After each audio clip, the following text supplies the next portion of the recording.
This content is the property of Dark Romance Stories. Please do not copy or re-upload it in any form. Elena Rossi had learnt to survive on silence. 5 years of it had taught her how to fold herself into small, safe corners of the world. A rented apartment above a bakery in Lincoln Park. A job designing invitations and event decor for Chicago's wealthy elite. A life stitched together so carefully that no one who looked at her would ever guess what she had once been part of, or who. She stood now in her cramped kitchen, coffee going cold in her hands, watching her son eat cereal with the single-minded seriousness only a 4-year-old could bring to breakfast. "Matteo, baby, you're going to be late," she said, though there was no real urgency in her voice. Some mornings, watching him was the only stillness she got. He looked up, and for one unguarded second, she saw him. The dark eyes, the sharp, unforgiving line of his brow, softened only by the roundness still left in his cheeks. Dante Moretti's eyes, staring out of her son's small face, asking her nothing and demanding everything. She looked away first. She always did. "Finish up," she said. "We have the gala tonight, and I still need to check the flowers before the caterer gets there." "Am I going?" Matteo asked, spoon suspended mid-air. "Mrs. Alvarez is going to watch you." At his crestfallen face, she softened. "It's a boring grown-up party, baby. Trust me, you're not missing anything." But she was lying, and some small, treacherous part of her hated the lie even as she told it. The Windsor Foundation Gala was not boring. It was one of the largest charity events in the city, old money and new money colliding under crystal chandeliers, checkbooks flashing like knives. Elena had spent 3 weeks designing the floral arrangements and table settings, a contract that had nearly doubled her studio's yearly income. She should have felt proud. Instead, she felt the familiar clutch of dread she always felt before stepping into rooms full of powerful people, the kind of dread that came from having once loved a man who was one. She dropped Matteo at his preschool, drove to the hotel ballroom, and lost herself in work, a language that never betrayed her. Ivory roses, candlelight. Table 12's centerpiece was crooked. She fixed it with hands that didn't shake, not for centerpieces, not anymore. By 7, the Windsor Grand Ballroom glittered with 300 of Chicago's most influential people, and Elena stood near the back wall in a simple black dress, watching her work come alive under soft gold light. She allowed herself, just for a moment, to feel something like peace. It didn't last. She felt him before she saw him. It was absurd. 5 years, a different city, a room full of strangers, and still some old instinct in her body recognized the shift in the air, the way a held breath recognizes the exact moment before a storm breaks. She turned. Dante Moretti stood across the ballroom in a black suit that fit him like a second skin, flanked by 2 men who moved like shadows attached to his heels. He had not changed, not really. If anything, the 5 years had sharpened him, carved away whatever softness might once have lived at the edges of his face. He was taller than she remembered, colder, more still. The boy she had loved at 23 had become something else entirely, a man built entirely of control. And then his eyes found her. The room did not stop. The orchestra did not falter.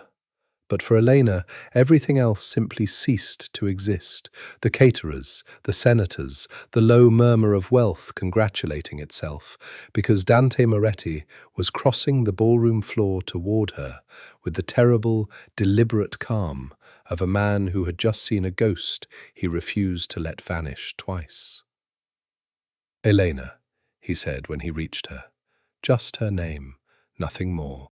But the way he said it, low, rough, disbelieving, undid something in her chest that she had spent 5 years carefully sealing shut.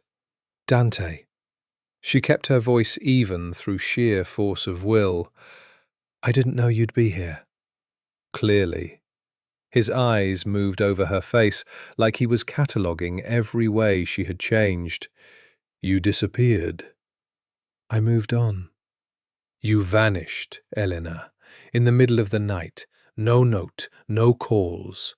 His jaw tightened. "I had men searching 3 states for you." "Because someone told me to run," she wanted to say. "Because someone made it very clear what would happen if I didn't." But 5 years of silence had trained the words out of her mouth, replaced them with something safer. "I needed a new start," she said instead. "I got one."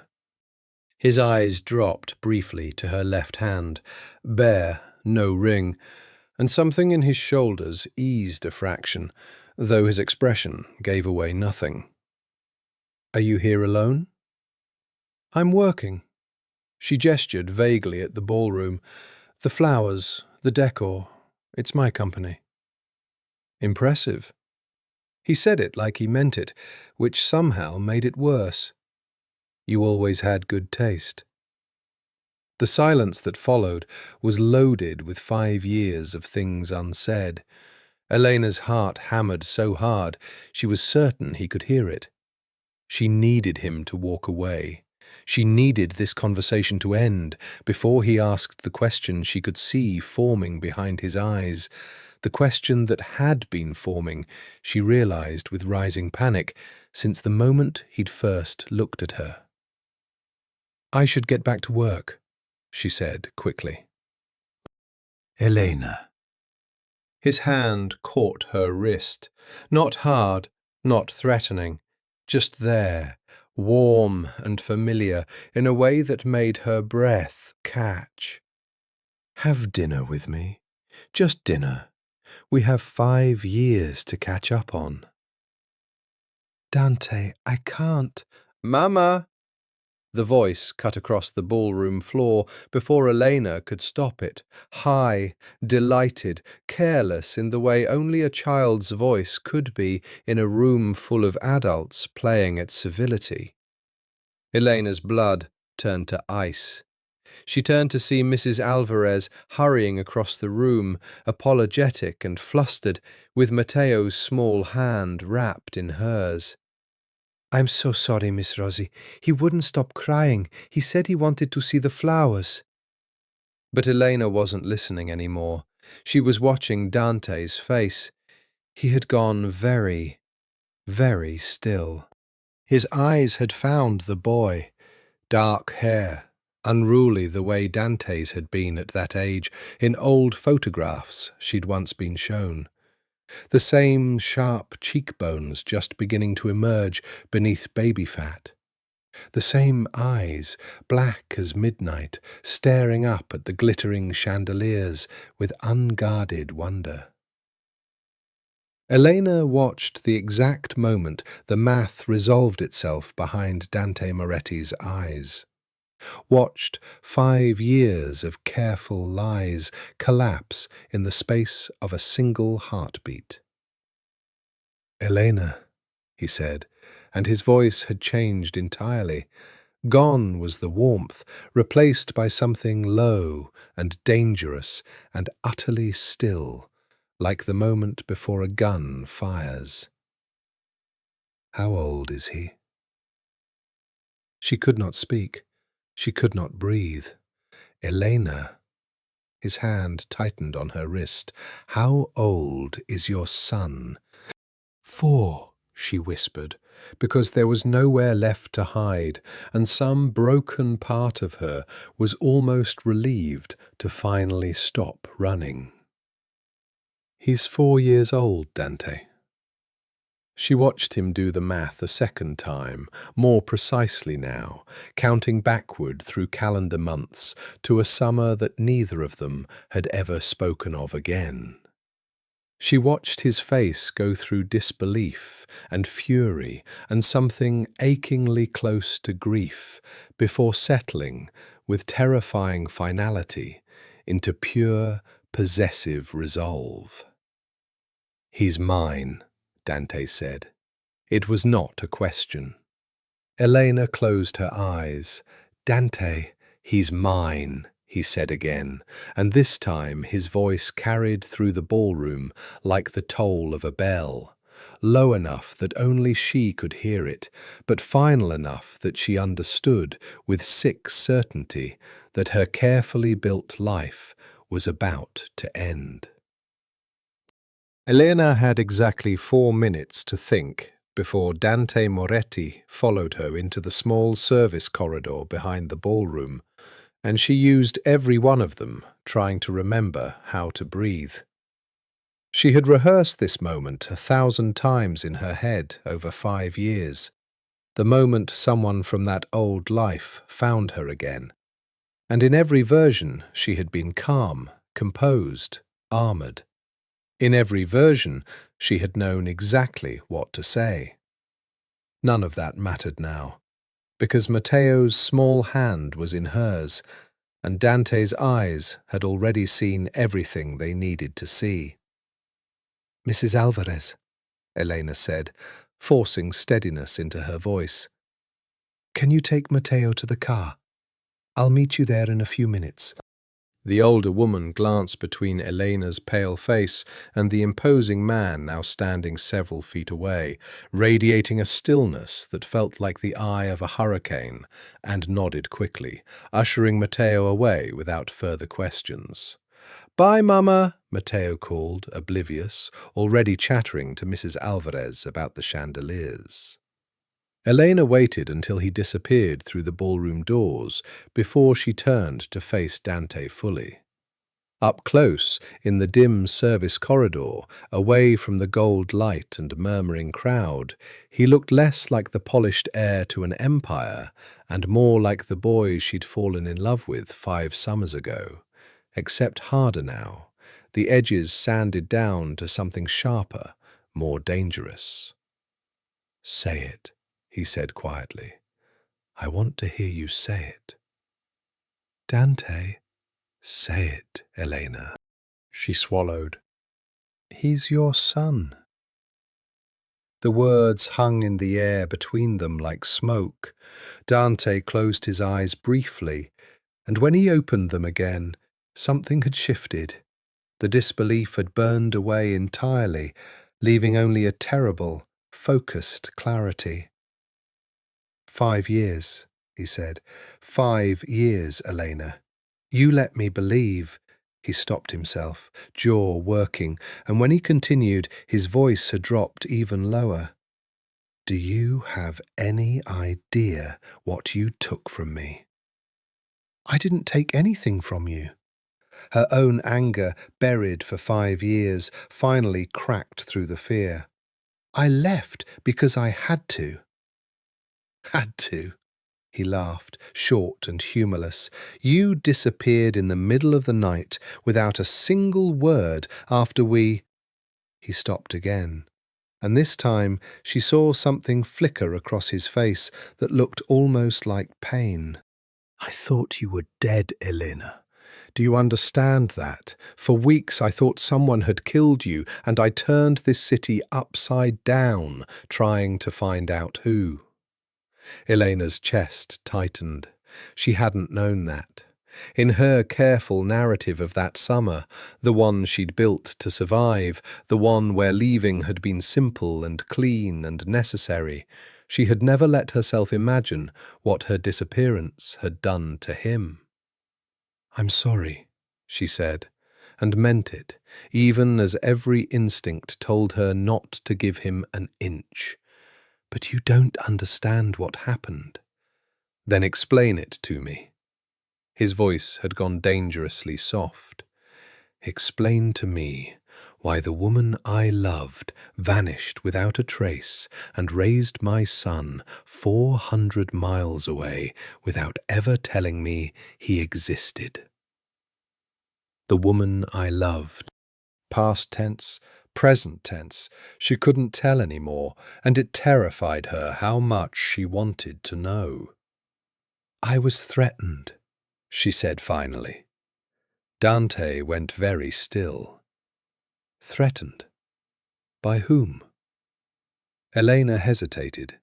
5 years of silence had been built on this single, unbearable fact, that someone in Dante's world, someone close enough to know things only family would know, someone with the power to make Elena believe her son's life depended on her disappearance, had come to her that final week of summer and made it very clear what would happen if she stayed. She had never known his name.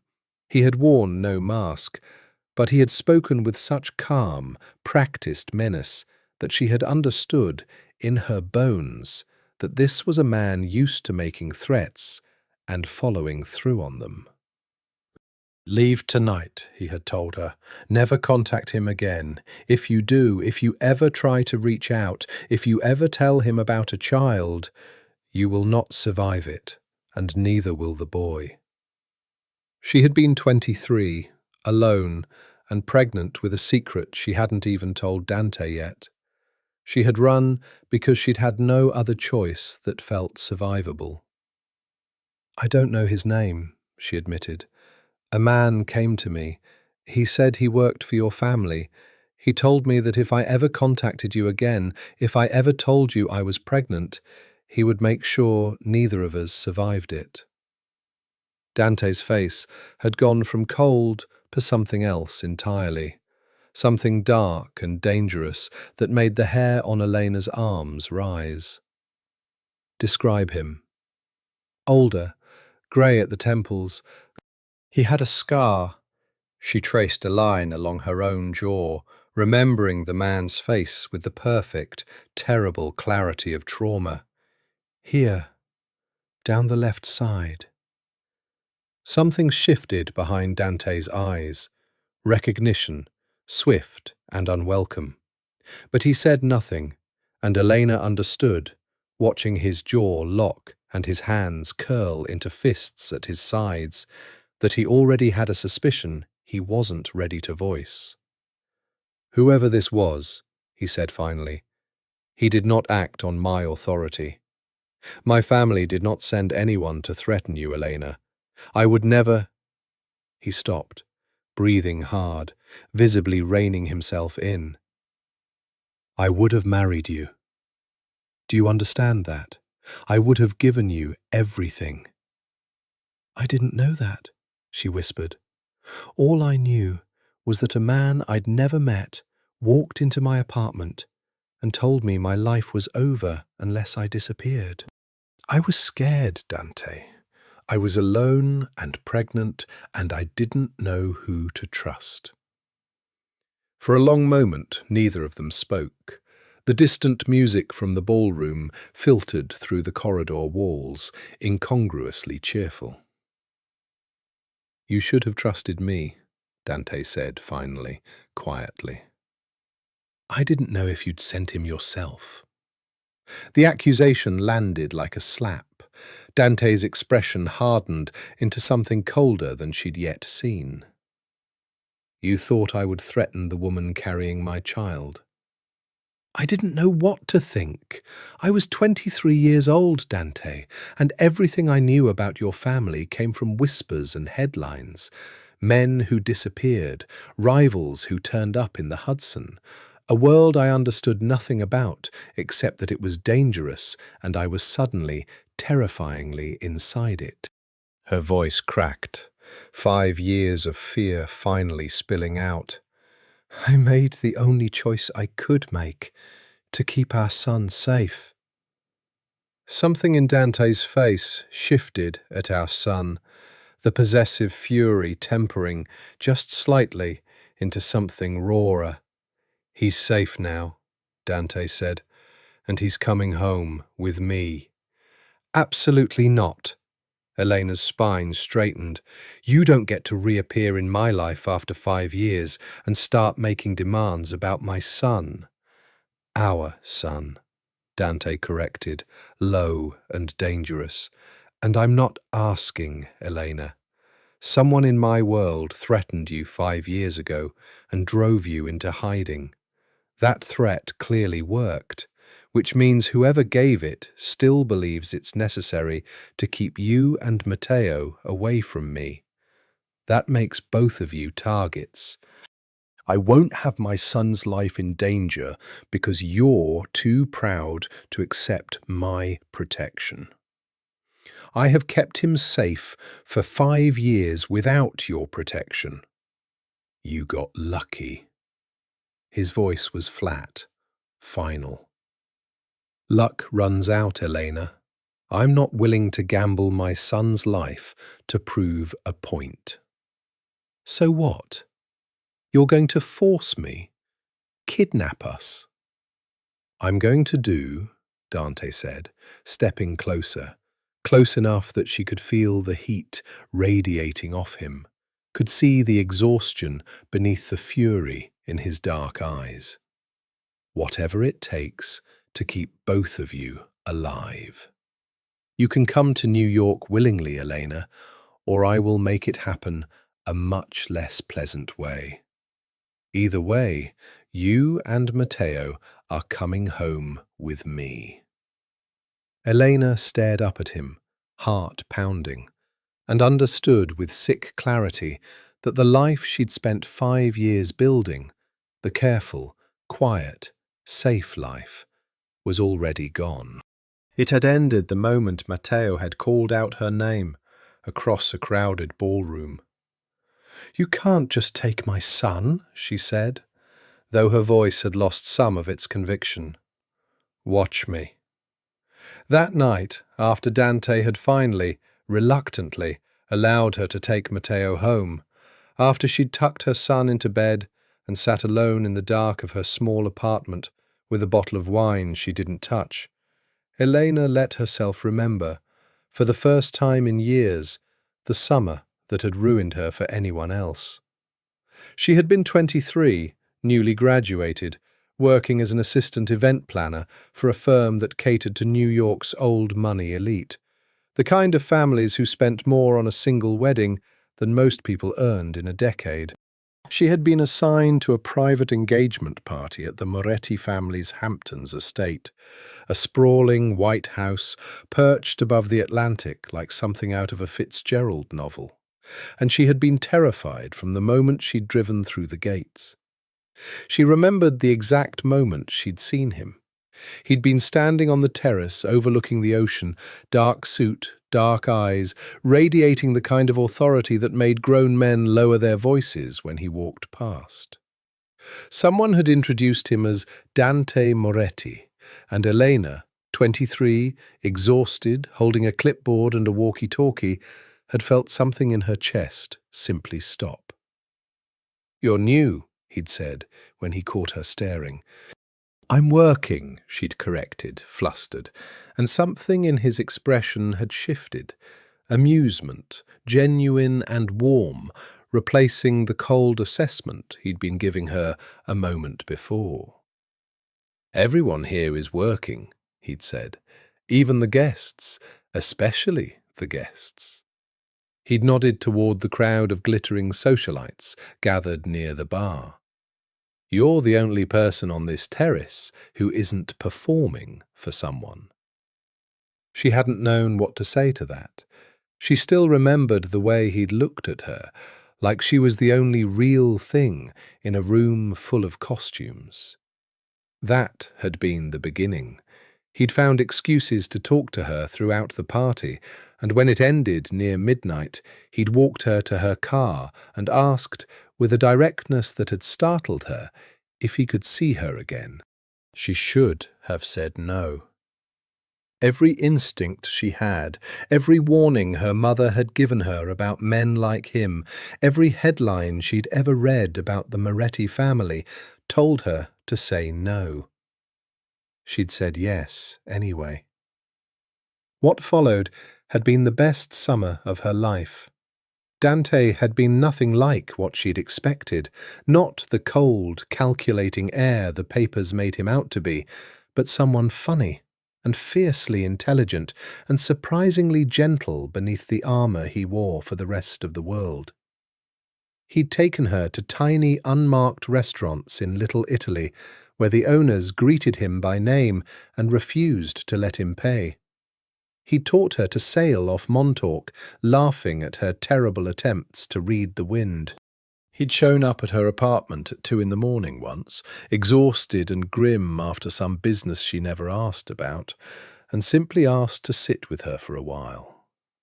And she had understood, watching him slowly unclench in her small living room, that he trusted her with something he showed almost no one: his exhaustion, his humanity, the parts of himself the Moretti name required him to hide. "You're different when you're with me," she'd told him once, in the golden light of a July evening, tangled together on a blanket on the beach after everyone else had gone home. "I'm not different," he'd said, brushing hair back from her face with a tenderness that had made her chest ache. "I'm just honest with you. There's a difference." "What's the difference?" "Honest is who I actually am. Different is a performance." His thumb had traced her cheekbone. "I don't perform for you, Elena. I don't know how, and I don't want to learn." She had believed him completely. She had fallen in love with him completely, recklessly, the way only a 23-year-old who had never been hurt yet could fall. No caution held in reserve, nothing kept back for safekeeping. By August, he'd started talking about the future in a way that had both thrilled and terrified her. Meeting his father, a life together, marriage, eventually, though he'd never said the word outright. He'd simply spoken of a future with the quiet, absolute certainty of a man who had already decided and was only waiting for the world to catch up. She hadn't told him about the pregnancy. She'd only just found out herself. A home test taken with shaking hands, followed by the dizzying, terrified joy of imagining a future she'd never quite let herself want. She had planned to tell him that final week, the week everything fell apart. She'd been building up her courage for days, rehearsing the words in the mirror, imagining his face. Instead, on a Tuesday afternoon, while Dante was in the city on business, a man had come to her apartment. She remembered every detail of that encounter with the perfect, merciless clarity of trauma, the way she remembered nothing else from that summer. The man had been in his 50s, silver at the temples, expensively dressed, with a scar running down the left side of his jaw that had somehow made his calm, reasonable voice even more terrifying than shouting would have been. "Miss Rossi," he'd said, standing in her doorway like he had every right to be there, "may I come in?" She hadn't let him in. She'd stood in the doorway, blocking his path, some animal instinct telling her that whatever this was, it was dangerous. "I'll be brief," he'd said, when it became clear she wasn't moving. "You've become involved with Dante Moretti. I don't see how that's your business." "It is very much my business, Miss Rossi. Everything involving that family is my business." His eyes had travelled over her with cold, clinical assessment. "I understand you've recently discovered you're pregnant." The blood had drained from her face. She hadn't told anyone, not her mother, not her closest friend, no one. "How do you—" "That's not important. What's important," he'd continued, in that same reasonable, terrifying voice, "is that you understand what happens next. You will end whatever this is with Dante. You will leave the city tonight, and you will never contact him again. You will not tell him about the child." "You can't—" "If you defy me," he'd said, cutting through her protest with the flat, absolute certainty of a man used to being obeyed. "I promise you this. Neither you nor that child will survive to see its first birthday. Dante's world is not safe for people like you, Miss Rossi. You've had a lovely summer. Now it's time to go home before that world destroys you both." She had believed him completely. There had been something about his calm, the total absence of doubt in his voice, the way he delivered a death threat with the mild efficiency of a man discussing the weather, that had convinced her, in a way shouting never could have, that he meant every word. She had packed a single bag that night. She had left no note. She had driven west until Chicago felt far enough away to breathe, and she had spent the next 5 years building a life so quiet, so careful, that she'd almost convinced herself the danger had never been real at all. Now, sitting alone in her dark apartment with the wine still untouched, Elena understood that the danger had never gone away. It had only been waiting. She thought about the scar Dante's face had made when she'd described the man who'd threatened her, the flicker of recognition he hadn't been able to hide.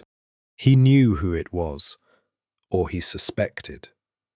And that terrified her more than anything else, because it meant the man who had threatened to kill her and her unborn son 5 years ago was still close enough to Dante Moretti to be recognized by description alone, close enough to still be dangerous. Dante Moretti did not sleep that night. He sat in the study of his Chicago hotel suite with a glass of scotch he had no intention of drinking, staring at a single photograph on his phone screen. A candid shot his security team had taken during the gala, before he'd even known to ask for it. Elena, laughing at something, her hand resting protectively on the shoulder of a small, dark-haired boy who was staring up at a chandelier with an expression of pure wonder. His son. 4 years old. 4 years he'd been robbed of. First steps, first words, every birthday, every small, ordinary miracle of a child's life, stolen from him by a threat he hadn't even known existed until tonight. He thought of the man Elena had described, older, grey at the temples, a scar down the left side of his jaw. There was only one man in Dante's life who matched that description exactly, and the thought of it sat in his chest like a blade he couldn't remove. Salvatore Greco, his father's oldest friend, his own mentor since the age of 16, when his father had first begun grooming him for the empire he would one day inherit. The man who had taught him how to shake a hand and read a room, how to negotiate and when to walk away, how to survive in a world built on betrayal. The man Dante trusted more than almost anyone alive, more in some ways than he trusted his own father. It couldn't be him. And yet. Dante set down the untouched scotch and pulled up his phone, scrolling through 5 years of scattered memory, searching for anything that might explain why Salvatore, loyal, steady, unshakable Salvatore, might have gone to a pregnant 23-year-old and threatened her life. He found nothing conclusive.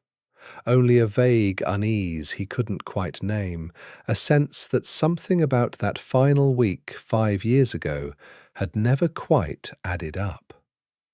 He remembered returning from a 3-day business trip to the sudden, inexplicable absence of the woman he'd been planning to marry, remembered Salvatore's quiet, sympathetic counsel in the weeks that followed. "Some women aren't built for this life, Dante.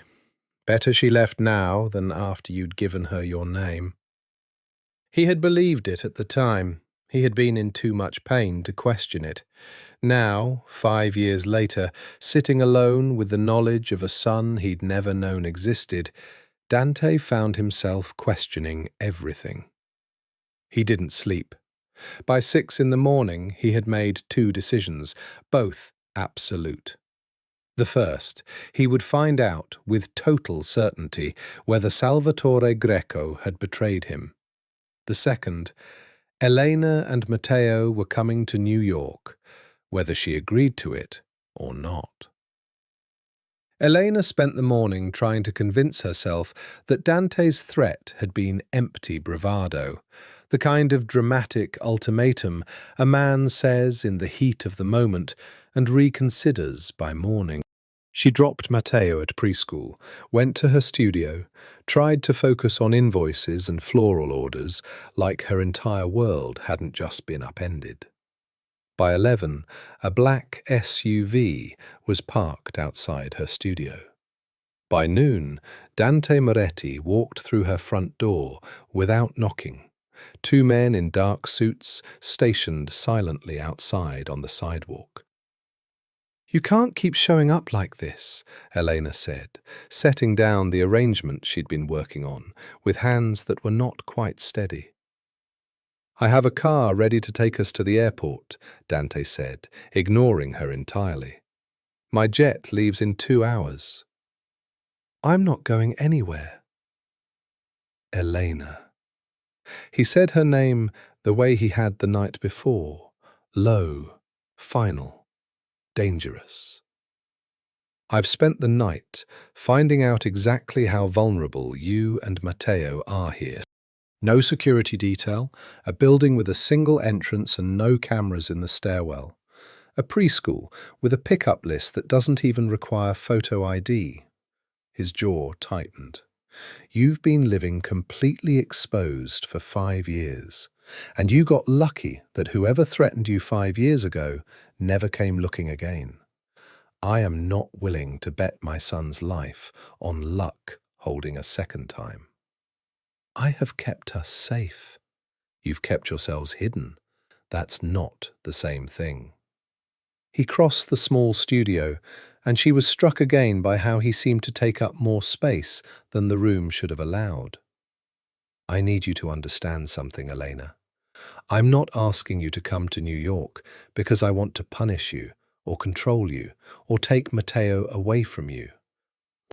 I'm asking because I've spent my entire life inside a world where enemies exist for the sole purpose of hurting the people you love.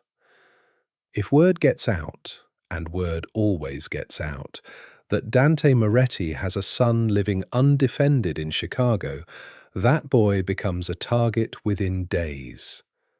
Do you understand what that means?" Elena's throat tightened. She did understand. She'd understood it 5 years ago, standing in her doorway while a stranger calmly threatened to end her life. "If I come to New York," she said carefully, "what happens? You and Matteo live under my protection, in my home, with full security." His voice had softened just slightly. "I'm not asking you to marry me, Elena. I'm not asking you to love me. I'm asking you to let me keep our son alive."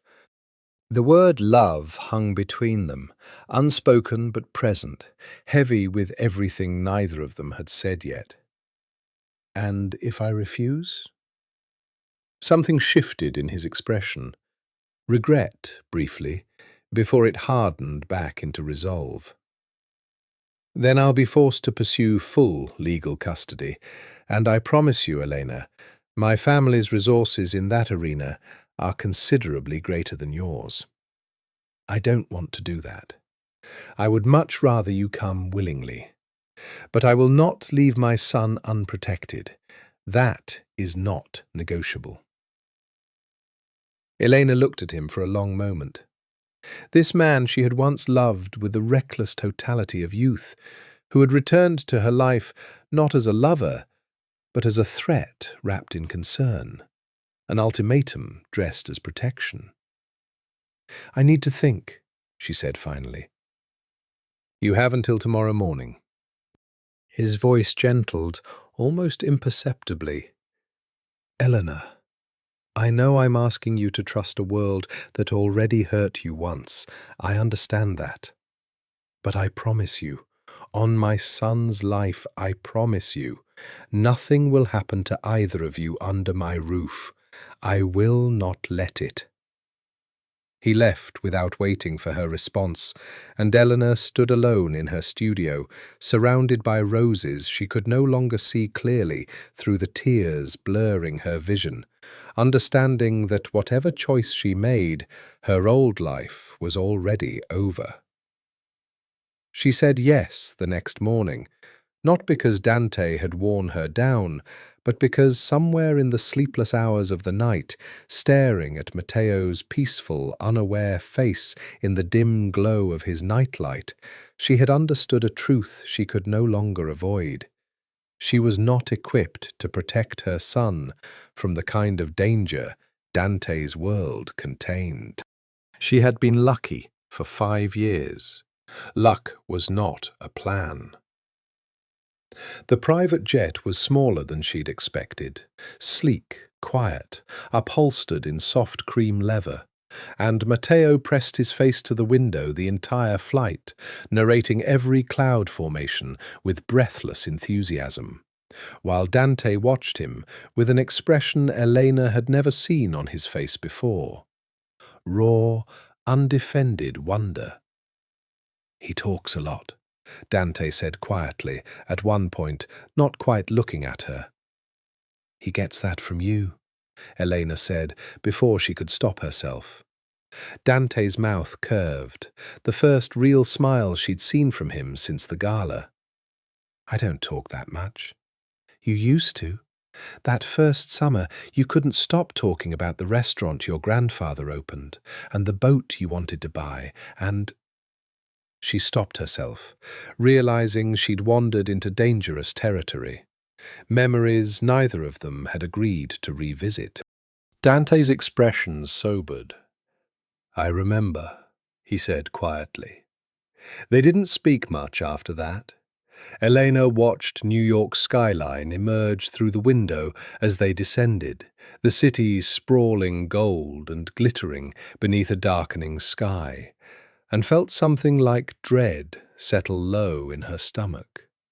She had left this city 5 years ago, vowing never to return, and now she was flying back into its exact center, carrying the one secret that had made her run in the first place. The car that met them at the private airfield was armored. She recognized the telltale heaviness of the doors, the reinforced windows, and 2 additional vehicles flanked them the entire drive into the city, one ahead, one behind, moving with the practiced precision of men who did this every day. "Is this normal?" Elena asked quietly, watching the security formation with growing unease. "This is standard," Dante said. "You'll get used to it." "I don't want to get used to it." Something flickered across his face. Understanding, maybe, or regret. "I know," he said. "I'm sorry it has to be this way." The Moretti penthouse occupied the top 3 floors of a building overlooking Central Park, and Elena felt her breath catch despite herself as they stepped off the private elevator into a foyer larger than her entire Chicago apartment. Marble floors, floor-to-ceiling windows framing the glittering park below. Art that she suspected, correctly she would later learn, was worth more than her studio's entire annual revenue. "Mama, it's so big," Matteo breathed, spinning slowly in place, and Dante's expression, watching him, was so tender it made Elena's chest ache. "This is where you're going to stay for a while," Dante told him, crouching to his level with a gentleness that seemed to cost him something, like he was relearning a language he'd forgotten he knew. "Would you like to see your room?" Matteo's eyes went wide. "I have my own room." "You do?" Dante glanced up at Elena, something unreadable in his expression. I had it prepared. In case. In case what? Elena asked, following as Dante led Matteo down a wide hallway. In case you said yes. The room he opened was breathtaking. A child's paradise of soft blues and warm woods, a bookshelf already stocked with age-appropriate titles, a window seat overlooking the park, and in the corner, an entire wall dedicated to a hand-painted mural of a sailboat cutting through ocean waves. Elena's breath caught. She remembered with sudden, painful clarity teaching Dante to sail off Montauk 5 summers ago, his laughter carrying across the water as he fumbled with the rigging. "You did this," she said quietly, staring at the mural. "I had it done," Dante corrected, though something in his voice suggested the distinction mattered less than he wanted it to. "After the gala. I wasn't certain you'd say yes. I wanted him to have somewhere that felt like—" He stopped, jaw tightening slightly.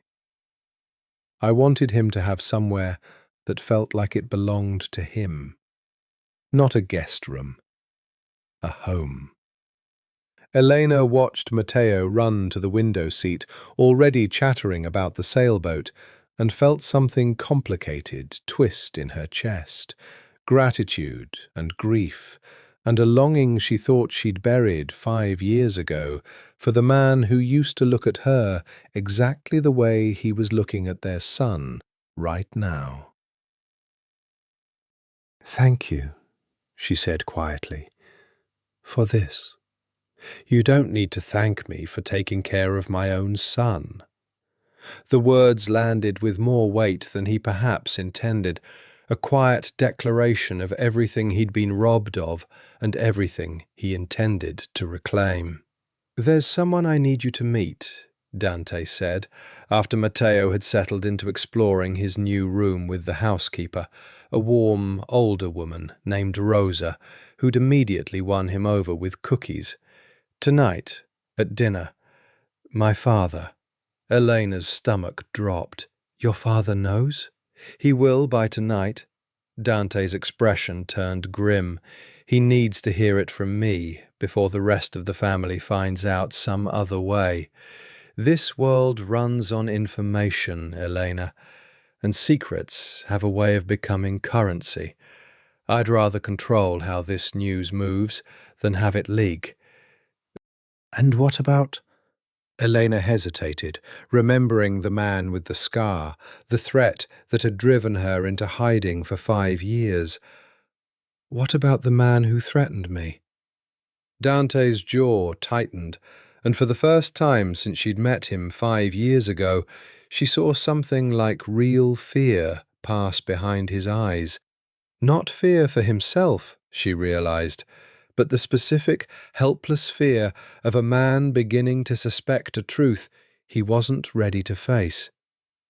"I have my suspicions," he said quietly. "I need to be certain before I act. If I'm wrong, I'll destroy a relationship I valued my entire life. If I'm right—" His hands curled into fists at his sides. "If I'm right, Elena, then someone I trusted with everything I had spent 5 years lying to my face while I mourned the woman I loved and grieved a child I never knew existed. I need to be very, very certain before I move against a man like that." "Who do you think it is?" Dante was quiet for a long moment, staring out at the darkening park below, and when he finally spoke, his voice had dropped to something barely above a whisper. "Someone who's been at my side since I was 16 years old," he said. "Someone I would have trusted with my life. Someone I did trust with my life, more times than I can count." He turned to look at her, and the pain in his eyes was almost unbearable to witness. I pray to God I'm wrong, Elena, because if I'm not, I don't know how I survive it. Vincent Moretti received them in the formal dining room of the family's Upper East Side mansion, a room that had witnessed, Elena would later learn, more consequential conversations than any boardroom in the city. Dark wood panelling, a table that could seat 20, portraits of Moretti patriarchs stretching back 3 generations lining the walls, watching over the room with the same unblinking authority Elena saw now in Vincent's eyes. He was older than Dante, silver-haired and broad-shouldered, with the kind of stillness that Elena was beginning to understand was a family trait. The practiced calm of men who had learned early that emotion, displayed carelessly, was a weakness their enemies could exploit. "So," Vincent said, once Matteo had been settled in the kitchen with Rosa and a plate of pasta, leaving the adults alone in the dining room's heavy silence. "This is the woman who disappeared." "Papa," Dante started, warning in his voice. "I'm not accusing anyone yet, Dante. I'm simply establishing facts." Vincent's eyes moved to Elena, assessing, sharp despite his measured tone. "You have my grandson." "I have my son," Elena corrected quietly, refusing to let fear steal her voice entirely. "Dante is his father. That makes him your grandson too, I understand. But he is first and foremost mine." Something flickered in Vincent's expression, surprise maybe, or the beginning of respect. "She has spine," he said to Dante, as though Elena weren't sitting directly across from him. "Good. You'll need it, married into this family." "No one said anything about marriage," Elena said quickly. "Didn't they?" Vincent's eyes glinted with something almost like amusement. "My son flew 400 miles to bring you and his child back to New York within 24 hours of learning he was a father." "That's not the behaviour of a man planning a custody arrangement, Miss Rossi. That's the behaviour of a man who intends to keep what's his." Elena glanced at Dante, whose jaw had tightened, though he didn't deny the assessment. "Tell me what happened," Vincent said, turning serious. "All of it, from the beginning." Elena told the story again, the man with the scar, the threat, the 5 years of hiding, and watched Vincent's expression darken with each detail, the amusement in his eyes replaced entirely by something colder, harder, more dangerous. "A scar," he repeated when she'd finished, "down the left side of the jaw." "Yes." Vincent and Dante exchanged a look loaded with unspoken understanding, and Elena felt the same cold dread she'd felt the night before, watching Dante's face when she'd first described the man. "You think it's Salvatore?" Vincent said quietly. It wasn't a question. "I think it's a possibility I have to investigate," Dante said carefully. "I don't want it to be true, Papa. None of us want it to be true." Vincent's voice had gone flat, hard. "Salvatore has been at my side since we were boys. He's godfather to your cousin's children. He's family in every way that matters, except blood." He was quiet for a long moment, staring at the table, and when he spoke again, his voice carried a weight Elena hadn't expected from him. "But if it's true, if he threatened this young woman, if he drove her into hiding for 5 years, if he kept my grandson from us out of some scheme I don't yet understand, then he dies for it. There is no version of loyalty in this family that survives that kind of betrayal." The casual finality with which he delivered the sentence sent a chill down Elena's spine. She had known in some abstract way what world she was returning to, but hearing it spoken aloud in this dark, wood-panelled room made it suddenly, viscerally real. How do we find out for certain? Elena asked. Carefully, Dante said. If it is him, and he suspects we're investigating, he'll cover his tracks or worse. I need proof before I move against him. Proof and a plan for what happens after. And in the meantime? Elena asked. Matteo and I just live here? Pretend everything is normal? In the meantime, Vincent said, standing, signalling the end of the conversation with the finality of a man used to having the last word. You live under this family's protection, and you let my son do what he does best, which is finding out the truth, no matter how long it takes, and no matter what it costs him. He left the room without another word, and Elena turned to Dante, who was staring at the space where his father had been standing, with an expression she could only describe as devastated. You really think it's him? She said quietly. Salvatore.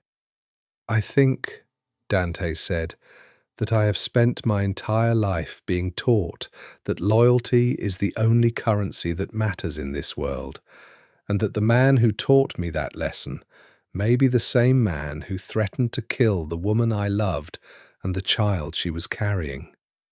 His voice cracked, almost imperceptibly, on the last words. I don't know how to reconcile those two things, Elena. I've been trying all day, and I can't. Elena, against every instinct that told her to keep her distance, crossed the room and rested a hand on his arm. He looked down at her touch like he'd forgotten what comfort felt like.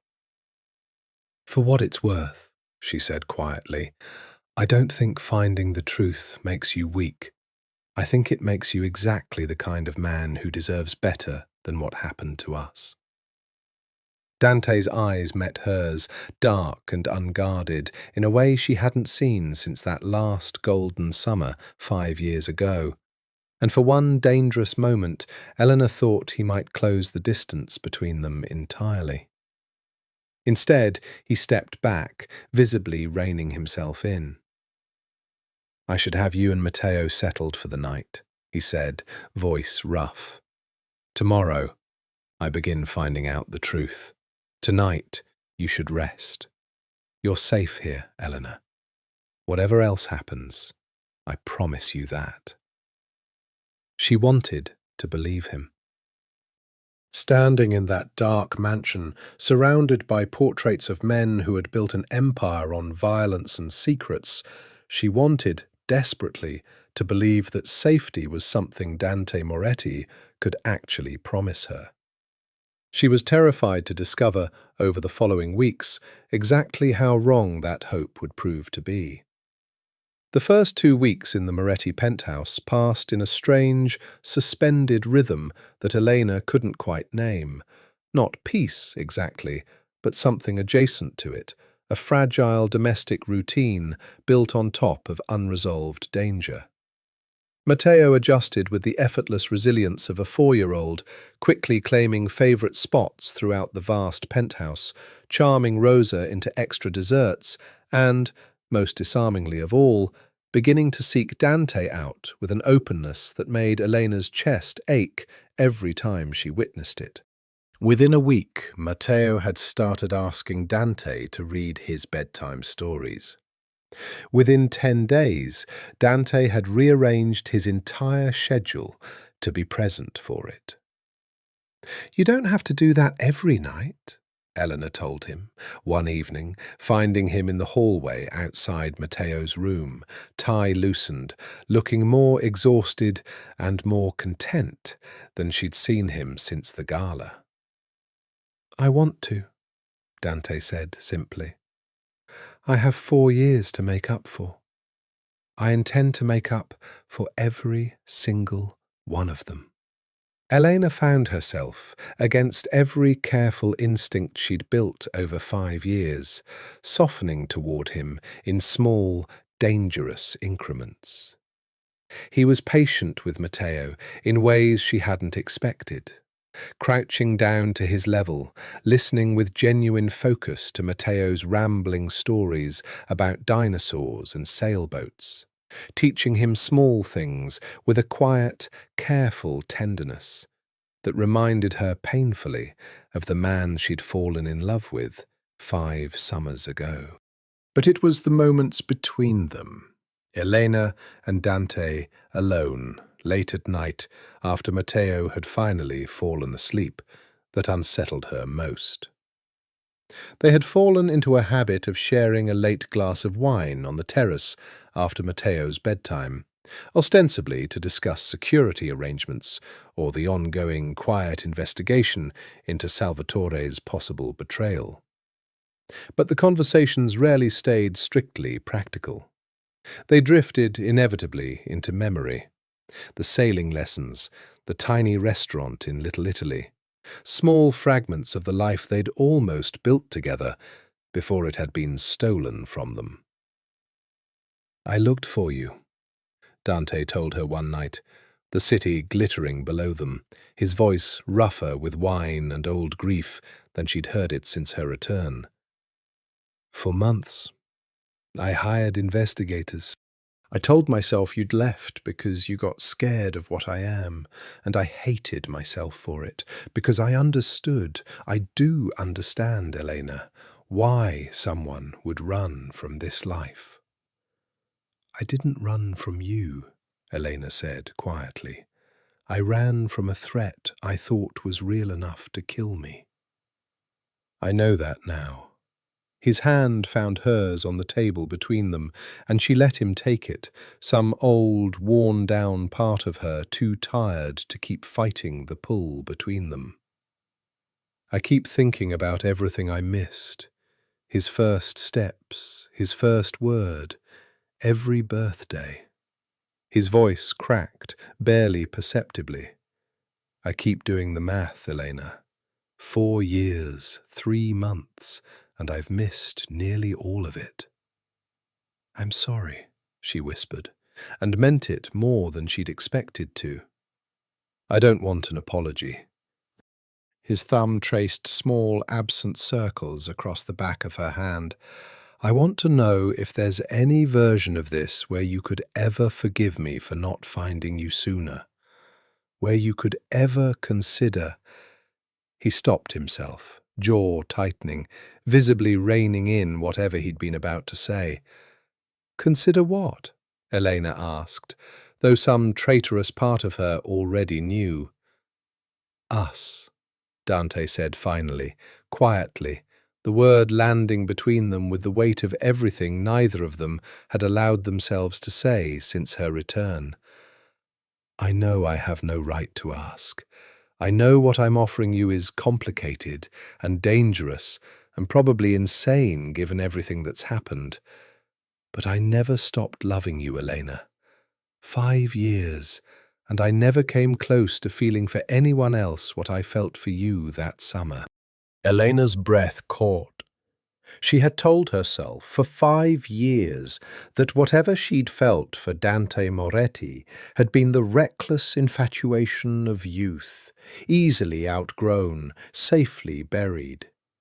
Sitting across from him now, his hand warm around hers, his dark eyes stripped of all their careful control, she understood how thoroughly she had been lying to herself. "Dante, we can't just—" She pulled her hand back gently, needing distance to think clearly. "There's still a threat out there. There's still a man who tried to kill me once already. There's still—" She gestured helplessly at the glittering city around them. "There's still this entire world I don't know how to survive in." "I would teach you," Dante said quietly. "I would protect you. I would spend the rest of my life making sure nothing ever threatened you or Matteo again." "You can't promise that. I can promise I would die trying." His voice had gone rough, raw, stripped of every careful pretense. "I know I hurt you by leaving you exposed to whatever threatened you 5 years ago, even if I didn't know it was happening. I know I have to earn back whatever trust I lost, But I am asking you, Elena, not as an ultimatum, not as a demand, just as a man who never stopped loving you, to let me try." Elena stared at him, torn between 5 years of careful self-protection and the aching, undeniable pull she still felt toward this man, dangerous and complicated, and entirely too good at unraveling every defense she'd built. "I need time," she said finally. "Take all the time you need." Dante's expression softened into something almost vulnerable. "I'm not going anywhere, Elena. Not this time." She left him on the terrace that night, with her heart in chaos, torn between longing and fear, unaware that in a wing of the mansion across the city, Salvatore Greco had just learned, through channels he'd carefully cultivated over decades, that Dante was quietly investigating the exact identity of the man who had threatened Elena Rossi 5 years ago.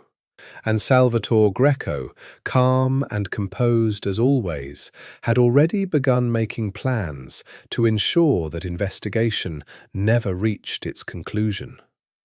The invitation arrived on a Thursday, an engraved card requesting the presence of Dante Moretti and guest at the annual Andretti Foundation Gala, one of the city's most exclusive events, attended by every significant family in New York's underworld aristocracy. "You want me to come with you?" Elena said, reading the invitation with a frown. "As your date?" "As my guest," Dante corrected, though the distinction seemed to matter less to him than he pretended. "It's important, Elena. Half the families who matter in this city will be there. If you and Matteo are going to be part of my life, people need to see that, need to understand that you're protected and that you're not a vulnerability to be exploited." "And if I say no?" "Then I go alone, and I spend the entire evening fielding questions about the mysterious woman who's suddenly living in my home with a son who looks exactly like me." His mouth quirked, almost a smile. "The truth is going to come out eventually, Elena. Better we control how it happens." She agreed in the end, though she spent the days leading up to the gala with a growing knot of anxiety in her stomach. The dress that arrived, deep emerald silk, exquisitely tailored, clearly commissioned specifically for her, only deepened her unease. It was beautiful. It also made unmistakably clear the scale of the world she was being folded into. The Andretti mansion, when they arrived, was even more overwhelming than the Moretti estate, marble and gold and crystal, a ballroom filled with 300 of the most powerful and dangerous people Elena had ever been in a room with. She felt Dante's hand settle at the small of her back as they entered, proprietary and grounding all at once. "Stay close to me," he murmured. "Everyone here is watching. Everyone here is calculating what you mean for the balance of power in this city." "That's not terrifying at all," Elena muttered. His mouth curved, just slightly.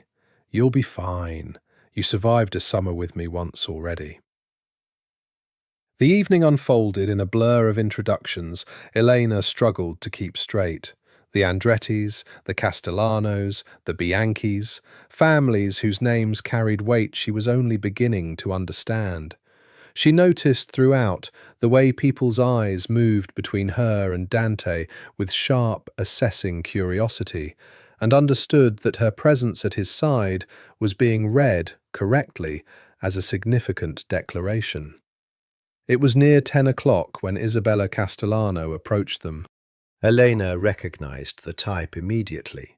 Stunning, self-possessed, moving through the crowd with the easy confidence of someone who had never once doubted her own welcome in any room.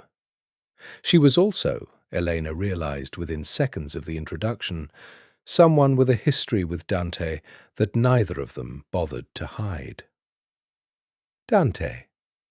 Isabella's smile was warm, familiar, entirely too intimate for Elena's comfort. I heard rumours, but I didn't believe them. You, domesticated. It doesn't suit you.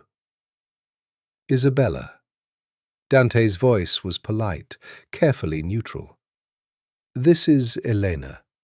Elena, Isabella Castellano. Charmed. Isabella's eyes swept over Elena with the same cold assessment Elena had received from half the room that evening, though hers carried an additional edge, territorial, almost predatory. You're the mother of his son, I understand.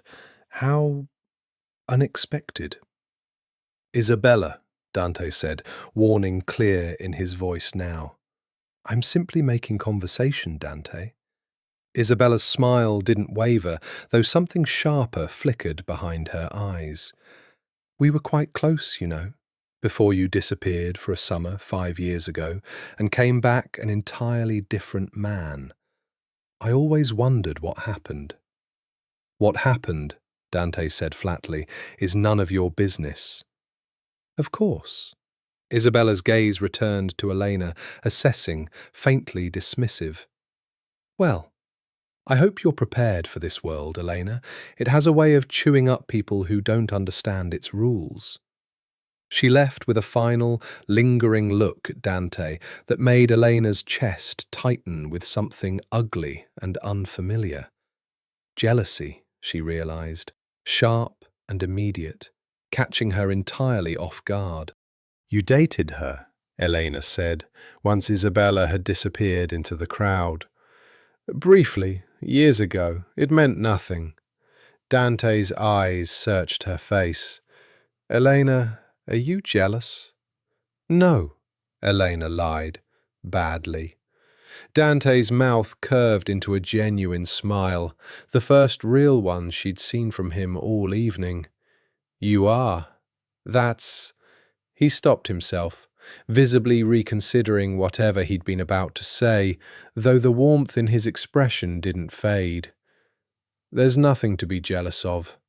There hasn't been anyone, Elena. Not since you. Isabella included. You don't have to tell me that. I want to. His hand found hers, warm and certain. I need you to understand that whatever this is between us, whatever we're rebuilding, it's not something I take lightly. I haven't taken any of it lightly since the moment I saw Matteo's face across that ballroom. Before Elena could respond, a commotion near the entrance drew everyone's attention. Raised voices, the sudden tension of security personnel converging toward the door. Dante's entire demeanour shifted instantly, warmth replaced by sharp, focused alertness. Stay here, he said, already moving toward the disturbance.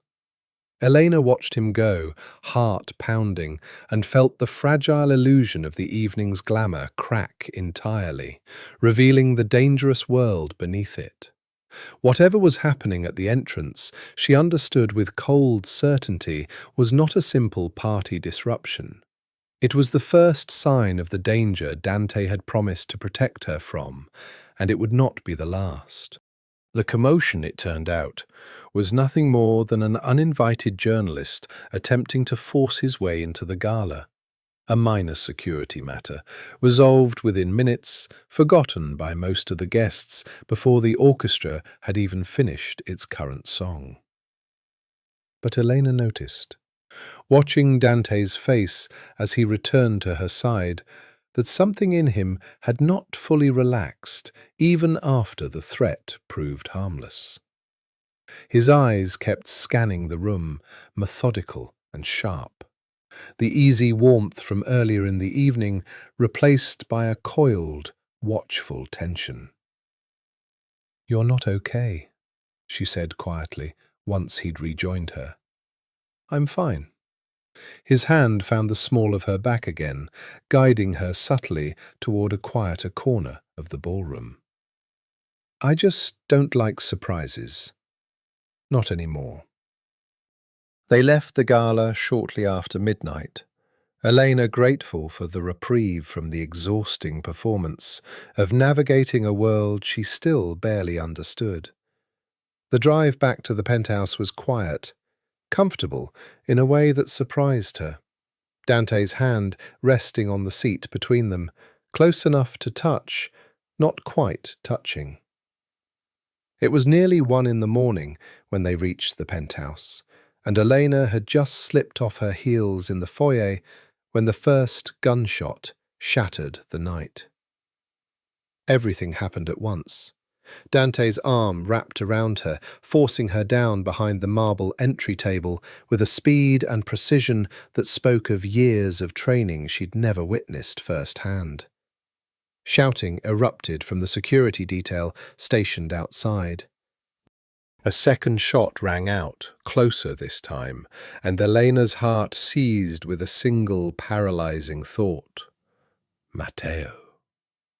He's upstairs, Dante said, reading her panic instantly, already moving them both toward the staircase, while somehow simultaneously drawing a weapon from beneath his jacket that Elena hadn't even known he'd been carrying. Rosa has protocols. Stay behind me. They moved through the penthouse in a blur, Dante's voice low and sharp into a comm unit she hadn't noticed him wearing. Coordinating with a security team Elena had never fully appreciated the scale of until this exact moment. By the time they reached Matteo's room, Rosa had already gathered him into a small, reinforced closet Elena hadn't known existed, the older woman's face pale but composed. "He's safe," Rosa said quickly.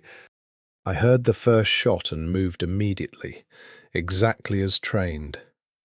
Elena pulled Matteo into her arms, his small body trembling, and felt her own composure finally crack.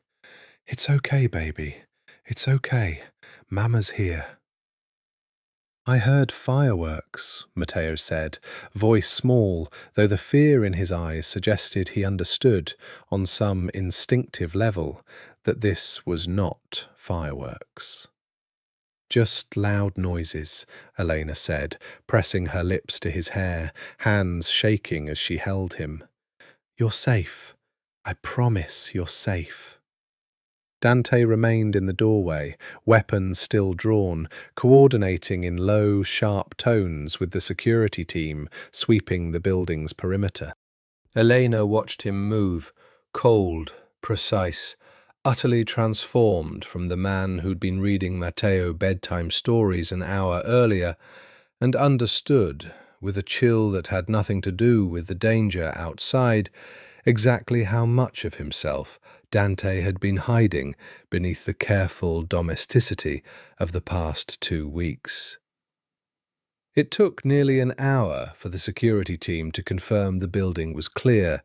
The shooter, a single individual firing from a rooftop across the street, had vanished before anyone could apprehend him, leaving behind nothing but 2 bullet casings and a security footage feed that had been mysteriously disabled minutes before the attack began. "Disabled from the inside," Dante said grimly, once Matteo had finally been settled back to sleep and Elena had joined him in the study, still shaking with adrenaline. "Someone with access to our security systems turned off that camera before the shooter took position." "Someone inside your organization," Elena said quietly. "Someone with very high-level access." Dante's expression had gone dark, murderous in a way she hadn't seen before. "There are perhaps 5 people in this world with the clearance to disable that specific camera feed remotely." "Salvatore?" Dante didn't answer immediately, staring instead at the dark window, his jaw working with barely contained fury. "I don't have proof," he said finally. "Not yet. But this, He gestured toward the window, toward the danger that had nearly reached his son's bedroom door. This confirms my worst fear, Elena. Whoever threatened you 5 years ago is still active, still willing to act, and now willing to escalate to an attempt on your life inside my own home. What do? We move faster. Dante crossed the room and knelt in front of her chair, taking her hands in his with an intensity that made her breath catch. I need you to understand something, Elena. Whatever this is between us, whatever I feel for you, whatever we're rebuilding, none of it matters more to me right now than keeping you and Matteo alive. I am going to find whoever did this, and I am going to end them completely before they get another chance to come near either of you. Dante, that sounds like... Elena hesitated. That sounds like you're talking about killing someone.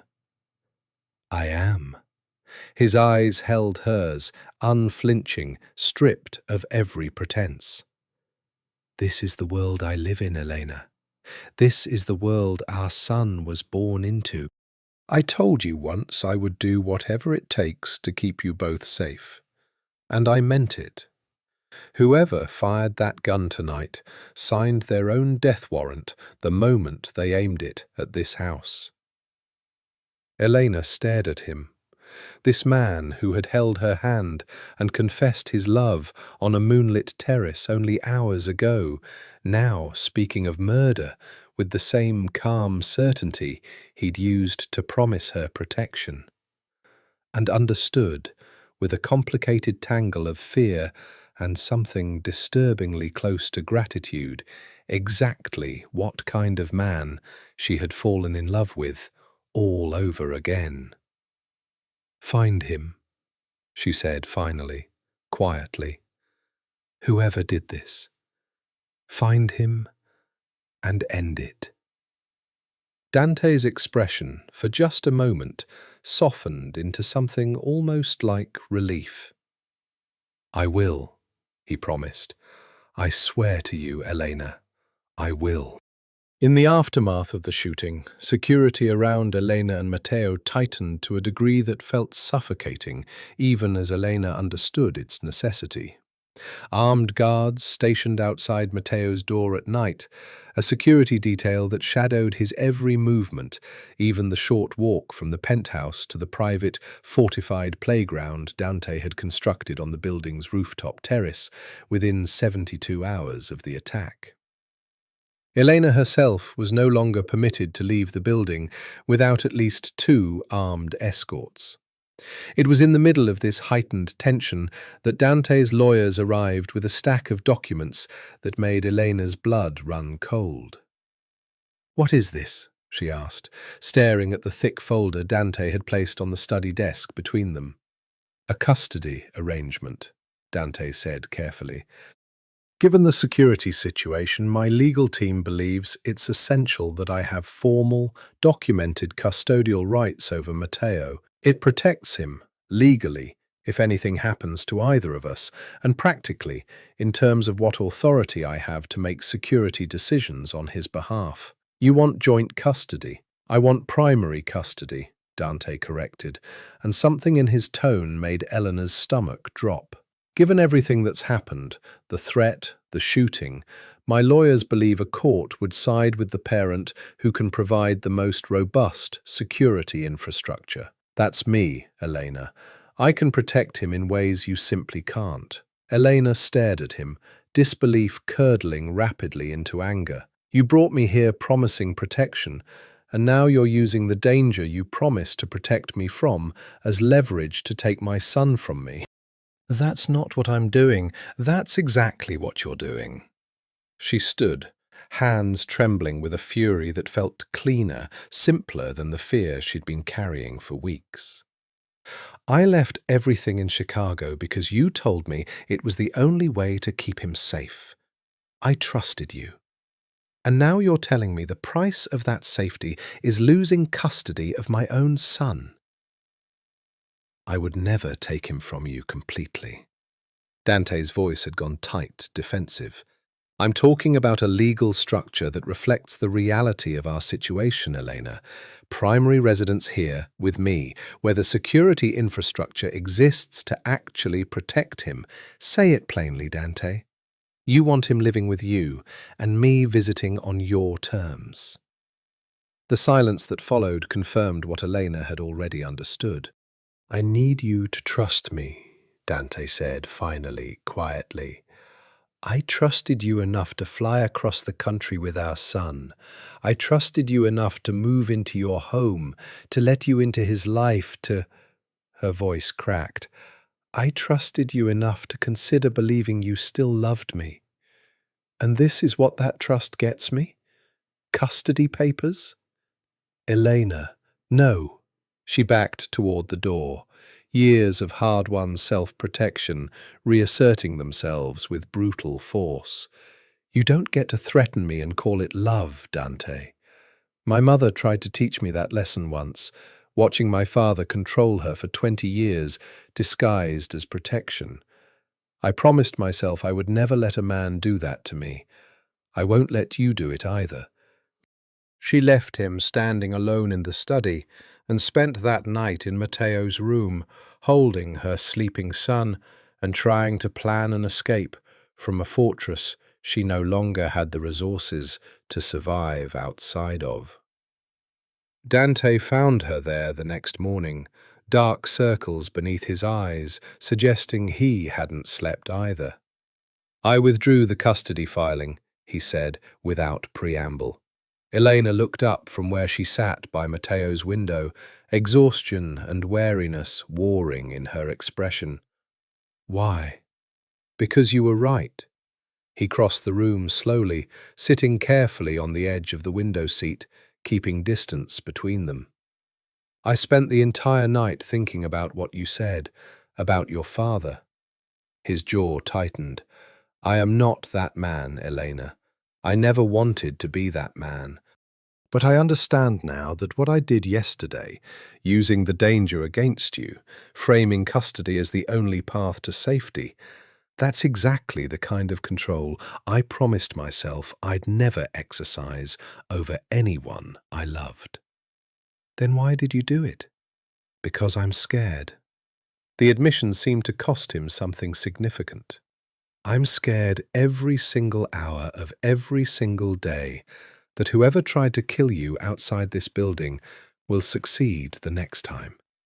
And I will lose both of you the way I already lost 4 years of Matteo's life. That fear made me stupid and controlling, and I am sorry for it.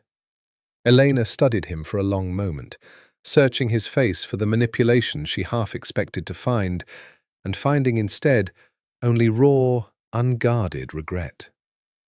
I need you to promise me something, she said finally. Anything. Never use my son as leverage against me again. Not for custody, not for control, not for anything. If we build something together, whatever that looks like, whatever this becomes between us, it has to be built on trust, not fear. I promise. Dante's voice was rough, sincere. I promise you, Elena, whatever happens, whatever danger we're facing, I will never again try to control you through fear. You have my word. She wanted to believe him completely. Some careful, wounded part of her, the part that had spent 5 years learning to trust no one, still held back, waiting to see if his actions would match his words. She didn't have long to wait. Within days, that trust would be tested in ways neither of them could have anticipated, as the investigation into Salvatore Greco finally began to yield the proof Dante had been searching for. It was Marco, Dante's youngest and most technologically skilled lieutenant, who finally broke the case open. He arrived at the penthouse 3 weeks after the shooting, carrying a laptop and an expression of grim satisfaction that told Dante everything before Marco said a word. "I found it," Marco said, once they were alone in the study, door locked, security sweep confirmed clean. "The security feed that went dark the night of the shooting. I traced the access log." "And?" Dante's voice had gone dangerously quiet. "The command originated from an internal terminal," Marco said, pulling up a series of documents on the laptop screen. "One with credentials belonging to—" He hesitated, visibly reluctant to deliver the final piece of information. "To Salvatore Greco, boss. Accessed remotely, 11 minutes before the shooter took position." Dante stared at the screen for a long moment, the confirmation landing with a weight that seemed to physically diminish him, shoulders curving inward like he'd taken a blow. "There's more," Marco said quietly. "I went back further. Financial records, encrypted correspondence I managed to crack. Boss, Salvatore's been in contact with the Castellano family for years, feeding them information. Small things at first, contract details, shipment schedules. It escalated significantly about 5 years ago." "5 years ago," Dante repeated, understanding dawning with terrible clarity. "There's a payment," Marco continued, pulling up a financial record, dated 3 days before Elena Rossi disappeared from New York. $500,000, wired from a Castellano-controlled account to an offshore account we've since confirmed belongs to Salvatore. Dante closed his eyes, the full picture assembling itself with sickening clarity. He didn't just betray me by warning her away. He was paid to do it. "It looks that way, boss." "Why?" Dante's voice had dropped to something raw, almost pleading, as though Marco might somehow provide an answer that made sense of a betrayal this total. "Why would the Castellanos want Elena gone?" Marco hesitated. I think they wanted you unattached, boss. Isabella Castellano's been positioning herself as your match for years. Her father's been pushing a merger between the families through marriage since before you even met Elena Rossi. If you'd married outside the families, outside their control, it would have cost them everything they were building toward. Dante's hands curled into fists on the desk. "Salvatore sold out 5 years of my life. Sold out my son's entire existence to help the Castellanos secure a marriage alliance that never even happened." "There's one more thing," Marco said quietly, and something in his tone made Dante look up sharply. "The shooter from 3 weeks ago. I traced the payment for that as well. Same account, same source." "Salvatore ordered the hit on Elena?" "Yes, boss." Dante sat in silence for a long moment, staring at the evidence spread across the laptop screen. 5 years of calculated betrayal from the man who had taught him everything he knew about loyalty, about family, about what it meant to protect the people you loved. "Bring him to me," Dante said finally, his voice gone completely flat, stripped of all emotion. "Tonight, quietly. I don't want anyone else to know until I've confirmed this myself. Boss, if he suspects we're onto him, tell him I need his counsel on a business matter. He won't suspect anything.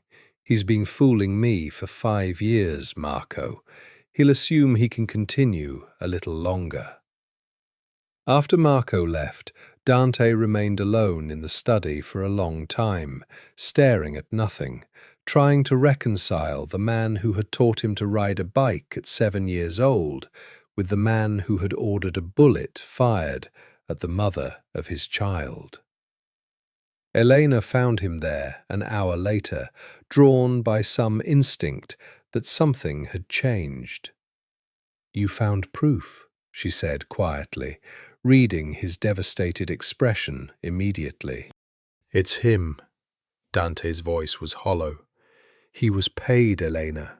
The Castellanos paid him $500,000 to threaten you, to drive you away, to keep me unattached for a marriage alliance that never even materialized. And when you came back into my life 3 weeks ago, he ordered the hit outside our home. Elena crossed the room and sat beside him, taking his hand without hesitation. I'm so sorry, Dante. I trusted him with everything. His voice cracked. Finally, 5 years of careful control fracturing entirely. I trusted him with my life, with my father's life, with the entire empire this family has built, and he sold all of it, sold you, sold our son, for money and political maneuvering. What happens now? Dante's expression when he finally looked at her had transformed into something Elena hadn't seen from him before. Not anger, exactly, though anger was certainly present. Something colder, something final. Now, he said quietly, I confront him, tonight, and I find out exactly how a man I trusted my entire life could do this to the people I love. He stood, and Elena rose with him, understanding without being told that whatever happened next would change everything. Be careful, she said quietly. Dante's hand cupped her face, gentle despite the storm visible behind his eyes. I will end this tonight, Elena. I promise you. Whatever it costs me, I will end this, and you and Matteo will finally be safe. She watched him leave the penthouse, flanked by 4 of his most trusted men, and spent the following hours in an agony of waiting, unaware that the confrontation unfolding across the city would prove far more dangerous and far more devastating than either of them had anticipated. Salvatore Greco arrived at the private meeting location, a nondescript warehouse office the Moretti family used for exactly this kind of delicate business, at exactly 9 o'clock, precisely on time as he had been for every meeting in the 30 years Dante had known him. He looked, Dante thought, watching him settle into the chair across the desk, with the same relaxed confidence he'd carried his entire life, exactly like the man who had taught him to shoot, taught him to negotiate, taught him everything he understood about power and loyalty. The betrayal of it was almost unbearable. You said you needed counsel, Salvatore said, settling back in his chair. Something about the Bianchi contract? Not exactly. Dante kept his voice carefully neutral, watching Salvatore's face for any flicker of suspicion. I wanted to ask you about something older. Oh? Elena Rossi. Dante watched, with something almost clinical in its detachment, the exact moment Salvatore's practiced composure cracked. Just slightly, just enough to confirm everything Marco's investigation had uncovered. You remember her, I assume, from 5 years ago. I remember you were involved with someone that summer, Salvatore said carefully. Why do you ask? Because she's back in my life, Salvatore. Living in my home, with our son. Dante watched the older man's face carefully. A 4-year-old son, who I only just learned existed 3 weeks ago because a man threatened Elena's life and drove her into hiding before she could ever tell me. Salvatore's expression had gone very carefully still. That's troubling news, Dante. Do you have any idea who— I have proof, Dante said, cutting through with the pretense with brutal directness. I have financial records showing a $500,000 payment from a Castellano-controlled account wired 3 days before Elena disappeared. I have security logs confirming that the same account credentials that disabled our building's camera feed the night someone shot at Elena belong to you, Salvatore. The silence that followed stretched for nearly a full minute. Dante watched, with a devastation that felt almost physical, as every carefully maintained pretense fell away from Salvatore's face, revealing something colder underneath. Not guilt, exactly, but calculation. "You've grown into an impressive man, Dante," Salvatore said finally, his voice eerily calm. "I taught you well." "You taught me everything I know about loyalty," Dante said, voice shaking now with barely contained fury. "And you spent 5 years betraying every principle you ever claimed to believe in." "I did what was necessary." Salvatore's composure hardened into something defiant. "You were 23 years old. Infatuated with a woman who had no place in this world. The Castellano alliance would have secured this family's position for the next generation. Your father agreed with the strategy, even if he never knew the specific methods I employed." "My father agreed to threaten a pregnant woman's life." "Your father agreed that a marriage alliance with the Castellanos was strategically essential," Salvatore said. "The specific methods were my decision alone. I made a judgment call, Dante. I removed an obstacle that threatened this family's future." "You call ordering a hit on the mother of my child a judgment call?" Dante's voice had risen despite his efforts at control. "You tried to have her killed 3 weeks ago, Salvatore, in my own home, with my son sleeping upstairs." For the first time, something like genuine regret flickered across Salvatore's face. "That wasn't meant to escalate that far. I only meant to frighten her, to reinforce the message from 5 years ago." The shooter exceeded his instructions. "That's your defense? That the assassin you hired went off script?" Dante's hand moved instinctively toward the weapon at his hip, though he forced himself to keep it holstered. "You've spent 30 years teaching me that loyalty is everything, that family is everything, and this entire time you were selling this family's future to the highest bidder."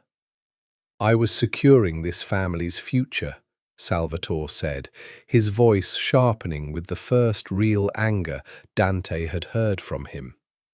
"You want to talk about loyalty, Dante? I have given this family 30 years of my life. I raised you as much as your own father did. And the moment you found a pretty face who made you forget your responsibilities, you were ready to throw away everything I built to secure this family's position. So you decided to threaten her life instead of simply speaking to me. Would you have listened?" Salvatore's eyes were hard, unrepentant. "You were in love, Dante. Young men in love don't listen to reason.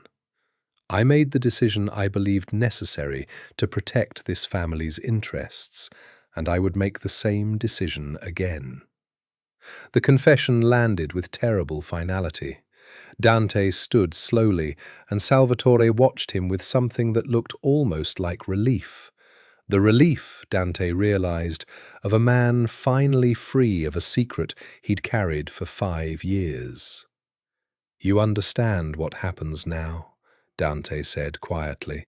"I understand," Salvatore said, and for the first time something like genuine sorrow entered his voice. "I loved you like a son, Dante. Everything I did believing it served this family's greater good. You threatened to kill a pregnant woman. You stole 4 years of my son's life from me. And 3 weeks ago, you tried to finish what you started. Dante's voice had gone completely flat, final. Whatever love you claim to have felt for me does not survive that, Salvatore. It never could.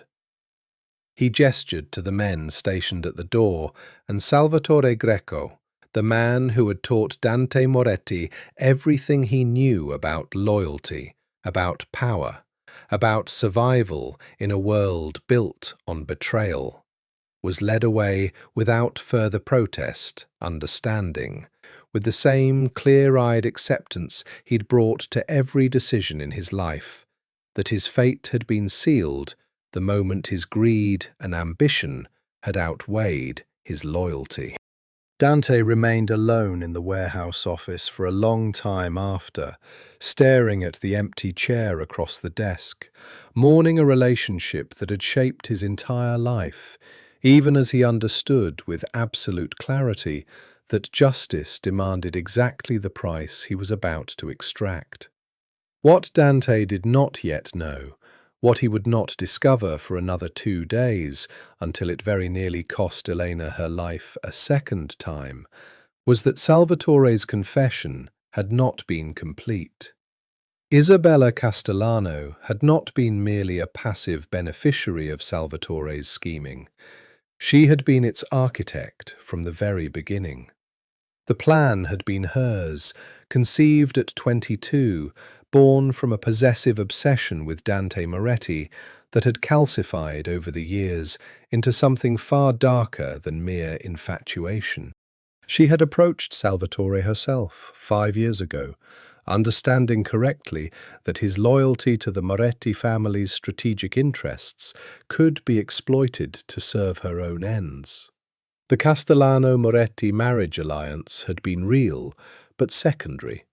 A convenient cover story for what Isabella truly wanted, which was simply Dante, unattached and available, permanently removed from any woman who might threaten her claim on him.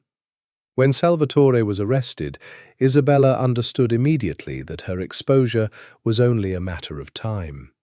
Salvatore, facing the consequences of 30 years of betrayal, would have little reason to protect her.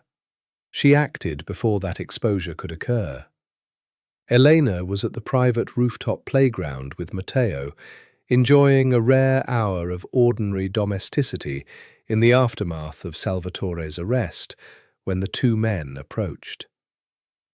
She didn't recognize them, though something in their measured, purposeful walk sent an immediate spike of alarm through her chest. "Miss Rossi," the taller of the 2 said, stopping several feet away, hands visible, tone deliberately non-threatening.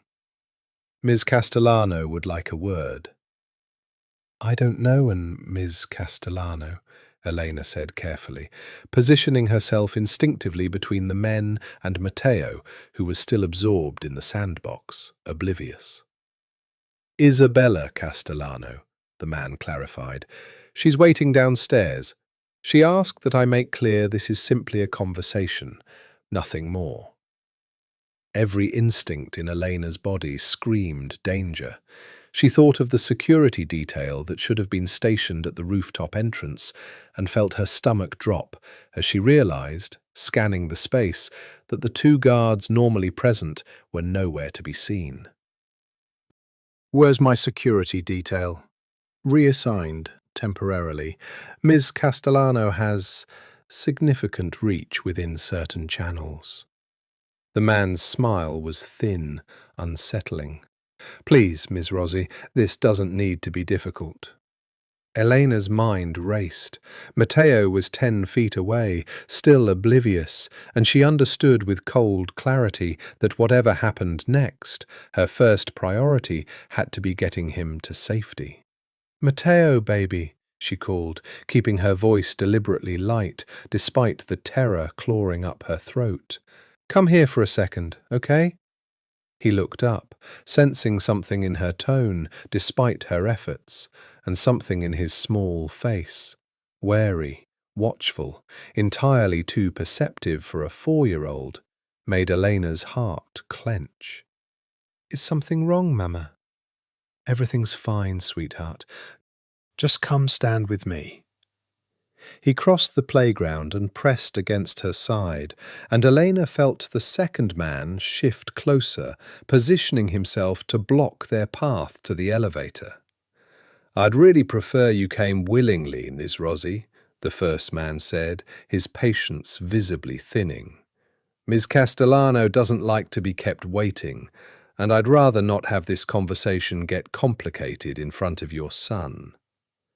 The threat, thinly veiled beneath civility, hit Elena with the same cold terror she'd felt 5 years ago, standing in her Chicago doorway. But this time, she understood something that hadn't been true 5 years earlier. She was no longer alone. You have 5 seconds, Elena said, pulling her phone from her pocket with hands that were shaking but determined, before I call every single person in this building's security detail and every member of the Moretti family directly. The man's expression flickered. Uncertainty, briefly, before hardening back into resolve. He reached for her arm. The elevator doors opened before he could make contact. 3 of Dante's security men poured out, weapons already drawn, moving with the coordinated precision Elena had witnessed once before, on the night of the shooting. The 2 men who'd approached her went very still, hands raised, understanding immediately that whatever plan Isabella had constructed had just catastrophically failed. Ms. Rossi. The lead security officer's voice was tight with barely restrained fury. Are you and the boy all right? We're fine, Elena said, pulling Matteo tighter against her side, adrenaline finally breaking through in a visible tremor. How did you... Rosa noticed the rooftop cameras had gone dark and alerted us immediately, the officer said. Mr. Moretti is being notified now. Elena barely had time to process the words before her phone began ringing. Dante, calling from wherever he'd been when the alert reached him, his voice, when she answered, raw with a fear she'd never heard from him before. Elena, tell me you're safe. Tell me right now. We're safe, she said, voice still shaking. Dante, someone tried to take us. 2 men. They said Isabella Castellano wanted to speak with me. The silence on the other end of the line was absolute, followed by a single word, delivered with a coldness that made Elena's blood run cold on Isabella's behalf. Isabella. Dante, what does that mean? What are you going to... I'm 3 minutes away, Dante said, voice gone completely flat with barely contained rage. Stay exactly where you are. I'm calling every family in this city right now, and I promise you, Elena, Isabella Castellano is about to learn exactly what happens to people who threaten what's mine. Dante arrived at the penthouse 11 minutes later, having broken every safety consideration his own security team would normally have insisted upon, and found Elena and Matteo exactly where the security officer had promised, safe, shaken, but unharmed. He crossed the room in 3 strides and pulled them both into his arms with a desperation that surprised even him. Matteo pressed between them, Elena's face buried against his shoulder, all 3 of them shaking with the aftershock of danger narrowly avoided. I'm sorry, Dante said, voice rough against Elena's hair. I'm so sorry. I should never have let this happen. I should have... You couldn't have known, Elena said, pulling back enough to look at him, though she made no move to fully release her grip on his jacket. Salvatore's arrest. We thought the threat was over. Salvatore was never working alone. Dante's expression had hardened into something Elena hadn't seen from him before. Cold, absolute, entirely focused. He confessed the mechanism of the threat, but not the architect behind it. I should have pushed harder. I should have understood there was someone else pulling the strings. Isabella, Eleanor said quietly. Isabella. Dante's jaw worked, fury visibly warring with something that looked almost like grief. The grief, Eleanor understood, of discovering betrayal from yet another person he'd once trusted, even if that trust had never run as deep as it had with Salvatore. I've called an emergency meeting with her father. Tonight. This ends tonight, Eleanor. One way or another.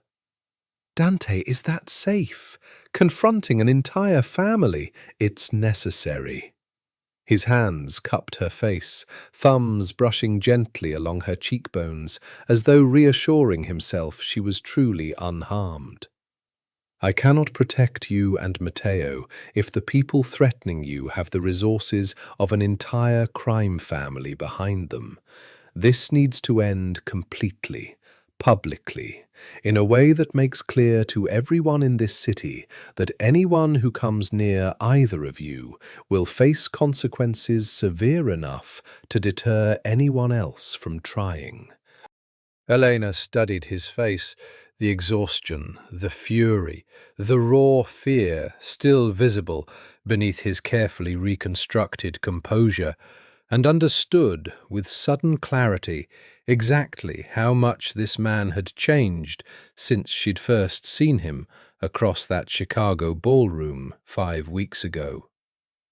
The cold, controlled air she'd initially re-encountered had gradually revealed himself to be something far more complicated.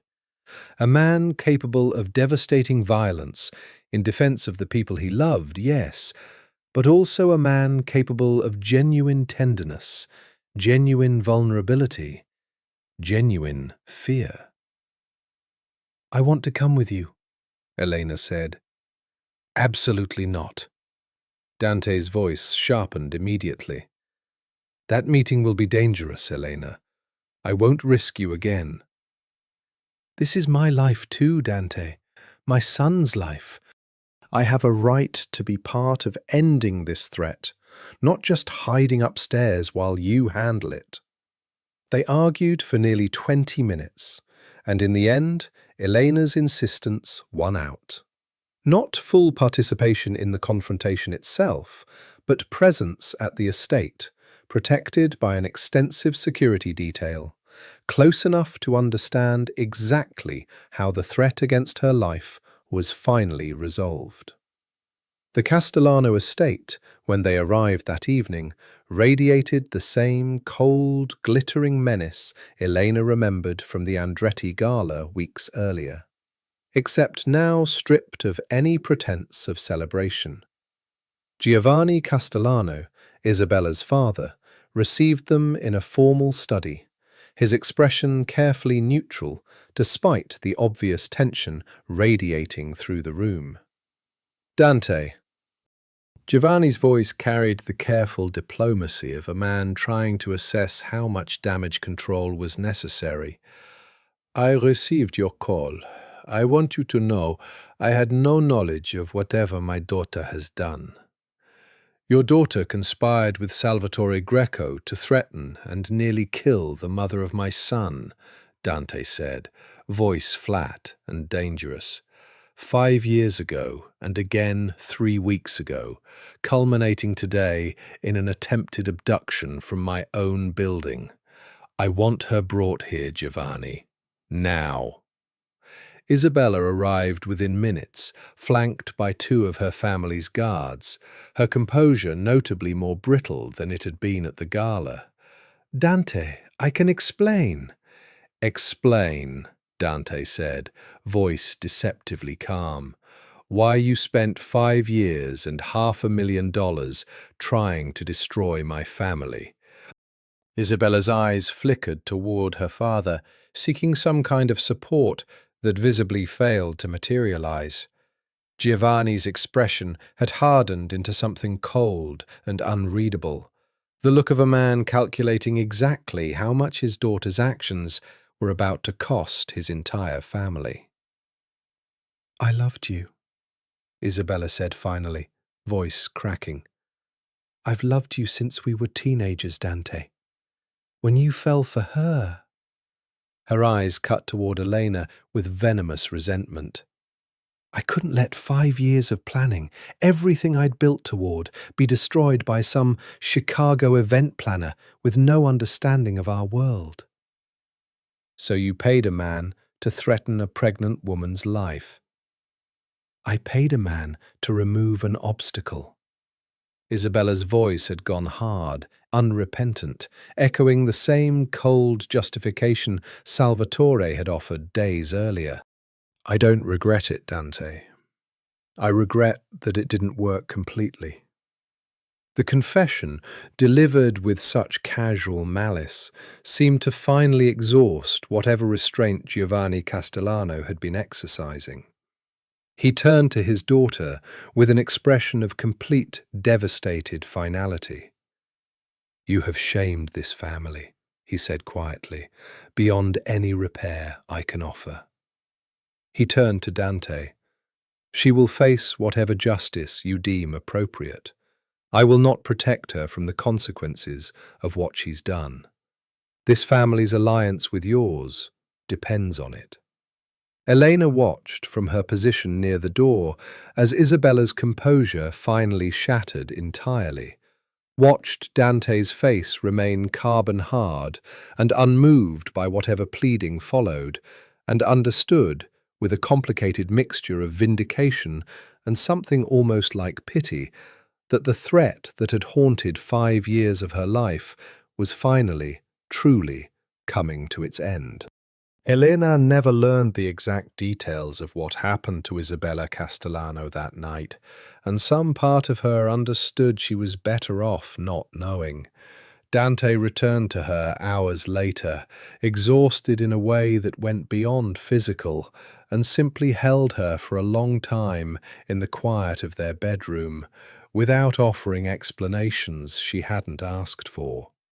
It's over, he said finally, voice rough against her hair. Both of them, Salvatore and now Isabella. Whoever threatened you 5 years ago, whoever nearly killed you today, they will never threaten you or Matteo again. And Giovanni Castellano, the rest of his family? Chastened, Dante said, cooperative for now, and understanding exactly what it will cost them if that cooperation ever wavers. He pulled back enough to look at her, exhaustion and something more tender warring in his expression. You're safe, Elena. Truly, finally safe. I need you to believe that. Elena studied his face, the weight visibly settling on him, the cost of the violence this world demanded of him, even in service of protecting the people he loved, and felt something complicated shift in her chest. Are you okay? She asked quietly. Not me, you. Are you okay, after everything that happened tonight? Dante was quiet for a long moment, and when he finally spoke, his voice carried a rawness she hadn't expected. Salvatore raised me, Elena, taught me almost everything I know. Watching what happened to him tonight. He stopped, jaw tightening. It doesn't feel like victory. It feels like losing a father twice in one lifetime. That doesn't make what you did wrong, Elena said carefully. He tried to kill me. He kept our son from you for 4 years. Justice doesn't have to feel good to be necessary. I know. His hand found hers, holding tight. I keep telling myself that. I'm not sure it's helping yet. They sat together in silence for a long time, and Elena found herself, for the first time since her return to New York, allowing herself to simply exist in the moment, without calculating danger, without weighing risk, without the constant vigilance that had defined every hour of the past 5 weeks. Elena, Dante said finally, breaking the silence, his voice careful in a way that immediately drew her full attention. I need to ask you something, and I need you to know that whatever you answer, it won't change how I feel about you, or how I treat Matteo, or anything about the life I've promised to build for both of you. Okay, Elena said, heart beginning to pound. Marry me. The words landed with a weight that seemed to still the entire room. Elena stared at him, searching his face for any hint of the pressure, the ultimatum, the control she'd feared from him weeks earlier during the custody dispute, and found none. Only raw, undefended hope. Dante. I'm not asking because of Matteo, he said quickly, before she could formulate a response. I'm not asking because of tradition or family expectation or anything except the simple truth that I have loved you since the summer I first saw you standing on my family's terrace with a clipboard and an expression that said you weren't impressed by anything you saw around you. I loved you then. I never stopped loving you across 5 years of thinking you were dead, or worse, that you'd simply decided I wasn't worth staying for. And I love you now, watching you survive everything this world has thrown at you with more courage than most people born into it ever manage. Dante, that's... Elena's eyes had filled with tears she couldn't quite stop. That's a lot, after everything that's happened tonight. I know. His thumb brushed a tear from her cheek, gentle despite everything. I'm not asking for an answer tonight. I'm not asking you to decide anything while you're still processing what happened with Isabella or grieving whatever Salvatore's betrayal cost you 5 years ago. I just needed you to know, Elena, however long it takes you to decide, however much time you need, I love you. I want to build a life with you and Matteo, a real life, not one built on threats or ultimatums or fear, just love. Just family, whatever that looks like, whenever you're ready. Elena stared at this man, dangerous and complicated, and capable of devastating violence in the same breath as devastating tenderness, and felt something in her chest that she had spent 5 years refusing to let herself feel, finally, completely, unbreak. I don't need time, she said quietly. Dante went very still. Elena, I've loved you since that summer too, Dante. I never stopped, even when I told myself I had to, even when I built an entire life designed around forgetting you. Her voice trembled, but her certainty didn't waver.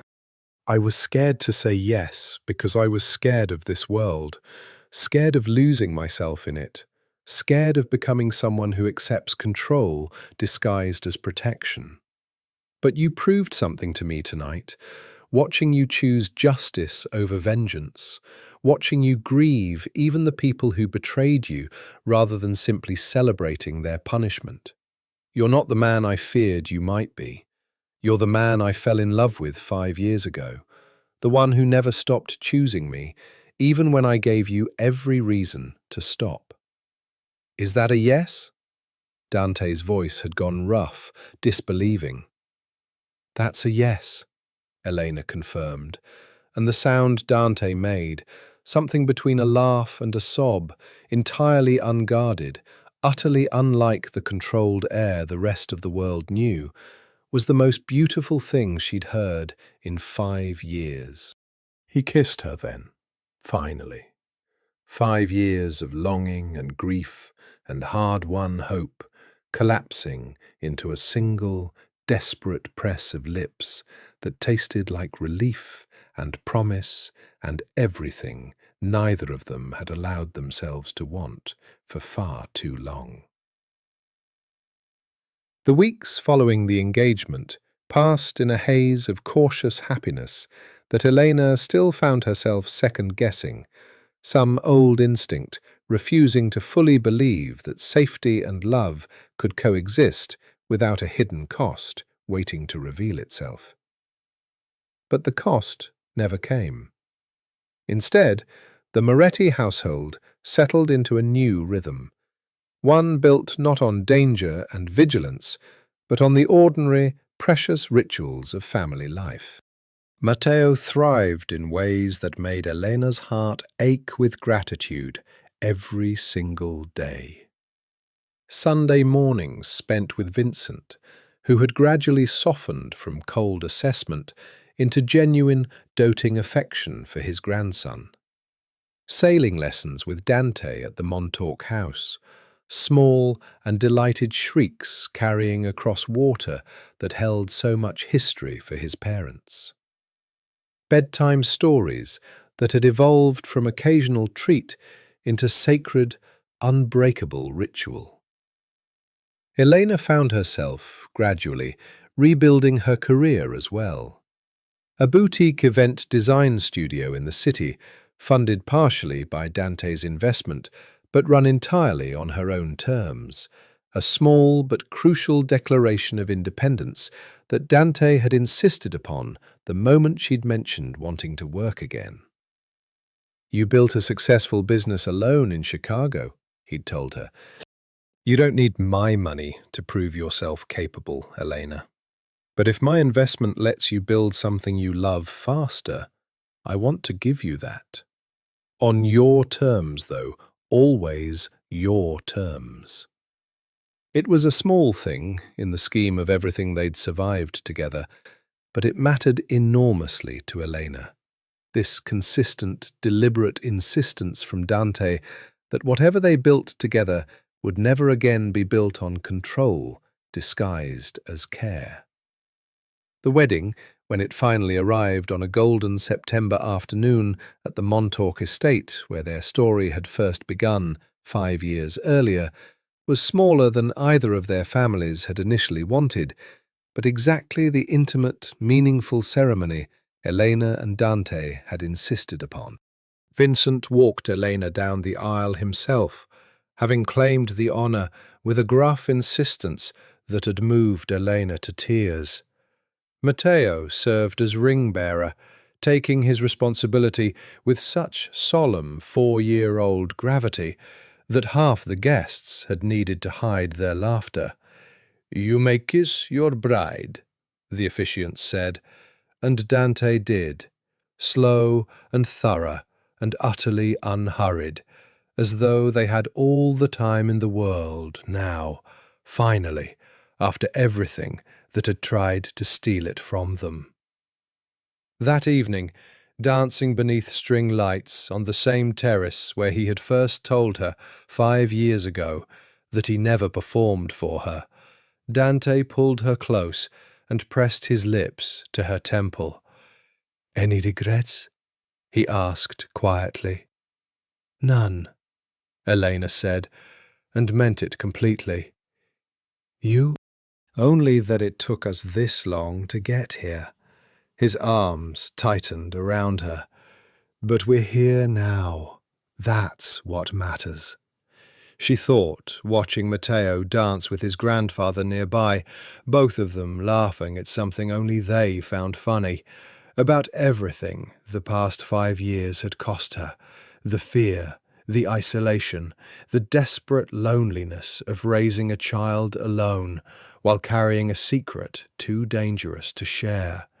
She thought about everything those 5 years had also given her, a fierce, unshakable independence, a bond with her son built entirely on her own strength, the hard-won knowledge that she could survive absolutely anything if she had to. And she thought, finally, about everything still ahead of her. A family rebuilt from betrayal and grief into something genuinely, fiercely loving. A partnership with a man who had proven in the crucible of real danger that his love for her ran deeper than his instinct for control. A future for her son that included not just safety, but the kind of unconditional, generational love that Elena herself had never quite experienced growing up. "I love you," she told Dante, simply, beneath the string lights, 5 years and a lifetime of complications distilled into 3 words that finally, truly, felt safe to say. "I love you too," Dante said, and kissed her again. And somewhere nearby, Matteo's delighted laughter rang out across the same stretch of ocean where his parents had first fallen in love, 5 summers and a lifetime of secrets ago. But even as Elena allowed herself finally to trust in the peace they'd built, a shadow remained at the edges of their new life, one neither of them yet knew to watch for, gathering slowly in the quiet corners of a world that never truly stopped generating enemies for families as powerful as the Morettis. It began, as these things often did, with something that seemed entirely unrelated. 3 months into their marriage, Dante's cousin Antonio, a man Elena had met only briefly at family gatherings, always polite, always slightly too watchful for her comfort, began quietly cultivating relationships with several of the Moretti family's mid-level captains, framing his outreach as simple family loyalty in the wake of Salvatore's very public downfall. Dante noticed the pattern before Elena did, mentioning it almost in passing one evening as they prepared for bed. "Antonio's been unusually active lately," he said, frowning slightly as he reviewed something on his phone. "Meetings with 3 different captains this week alone. Is that unusual?" "For Antonio, yes. He's never shown much interest in operational involvement before." Dante set the phone aside, though Elena could see the concern hadn't fully left his expression. "Probably nothing. Family reshuffling after Salvatore's arrest has everyone recalibrating their positions." But the pattern continued and deepened over the following weeks. Antonio positioning himself with increasing visibility as a voice of caution regarding Dante's leadership, subtly questioning decisions in ways that seemed calculated to plant doubt among the family's older, more traditional members. "He's building a coalition," Vincent said grimly, during a tense family dinner where the tension had become impossible to ignore. "I've seen this pattern before, Dante. 30 years ago, my own cousin tried something similar."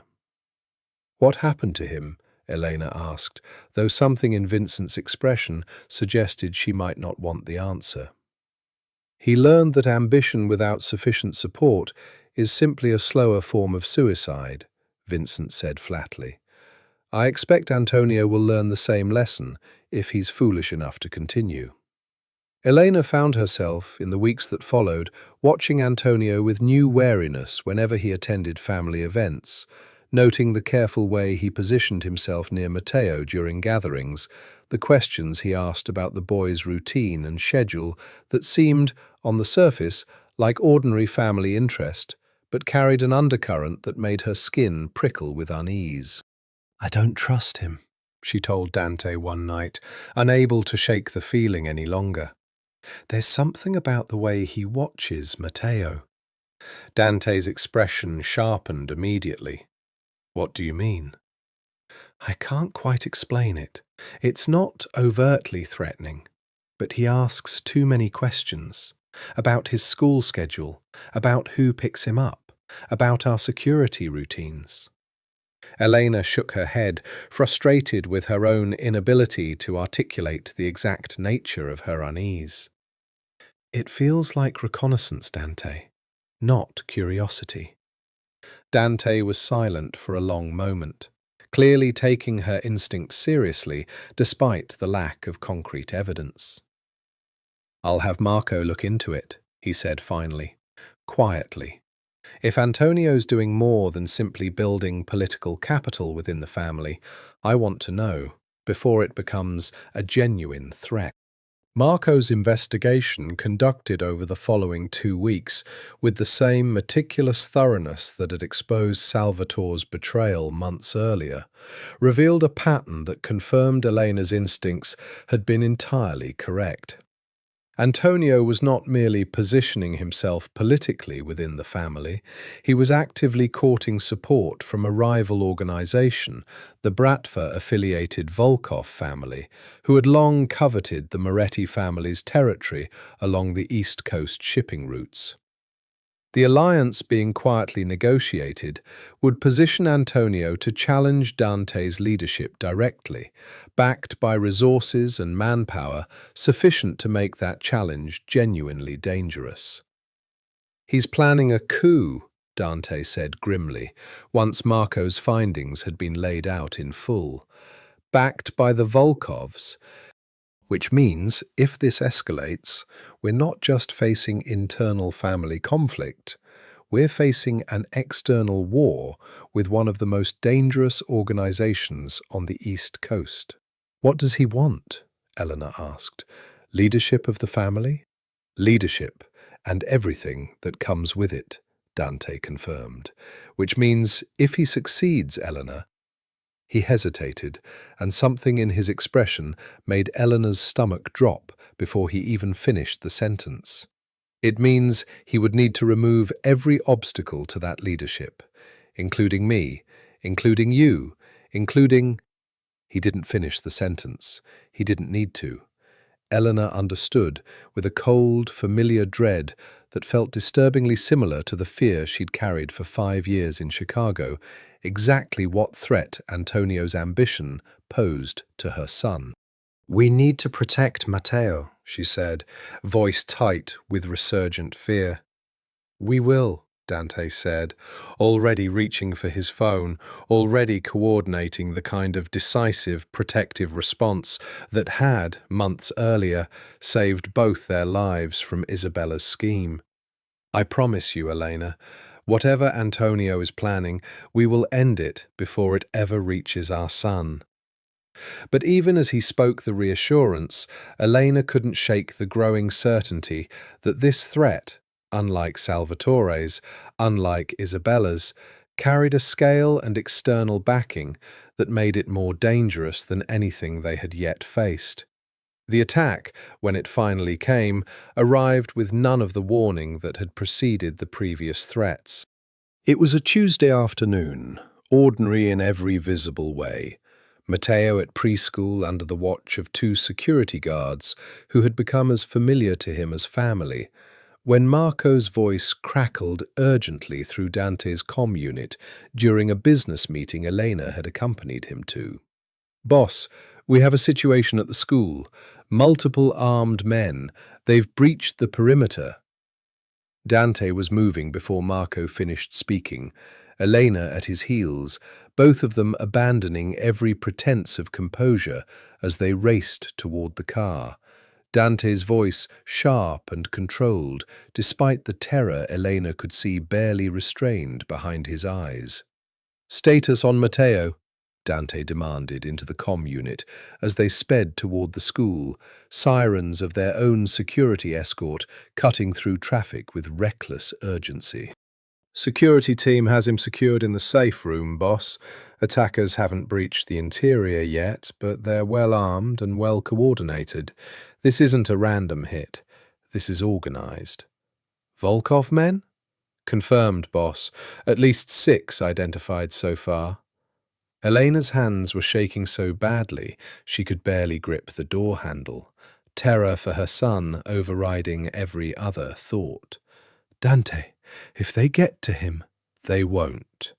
His voice was iron, absolute, though she could see the same terror reflected in the white-knuckled grip he maintained on the wheel. "I promise you, Elena, they will not get to him." They arrived to find the preschool surrounded by a chaotic mix of police response and Moretti security personnel, the building itself locked down in what Elena would later learn was a carefully rehearsed protocol developed specifically in the aftermath of the shooting months earlier. Dante was out of the car before it had fully stopped, moving toward the command position his security team had established, with a focused, lethal calm that Elena recognized now as the truest expression of who Dante Moretti actually was beneath every other layer of his identity. Not merely a businessman, not merely a lover or a father, but a man forged specifically to protect what belonged to him by any means the situation required.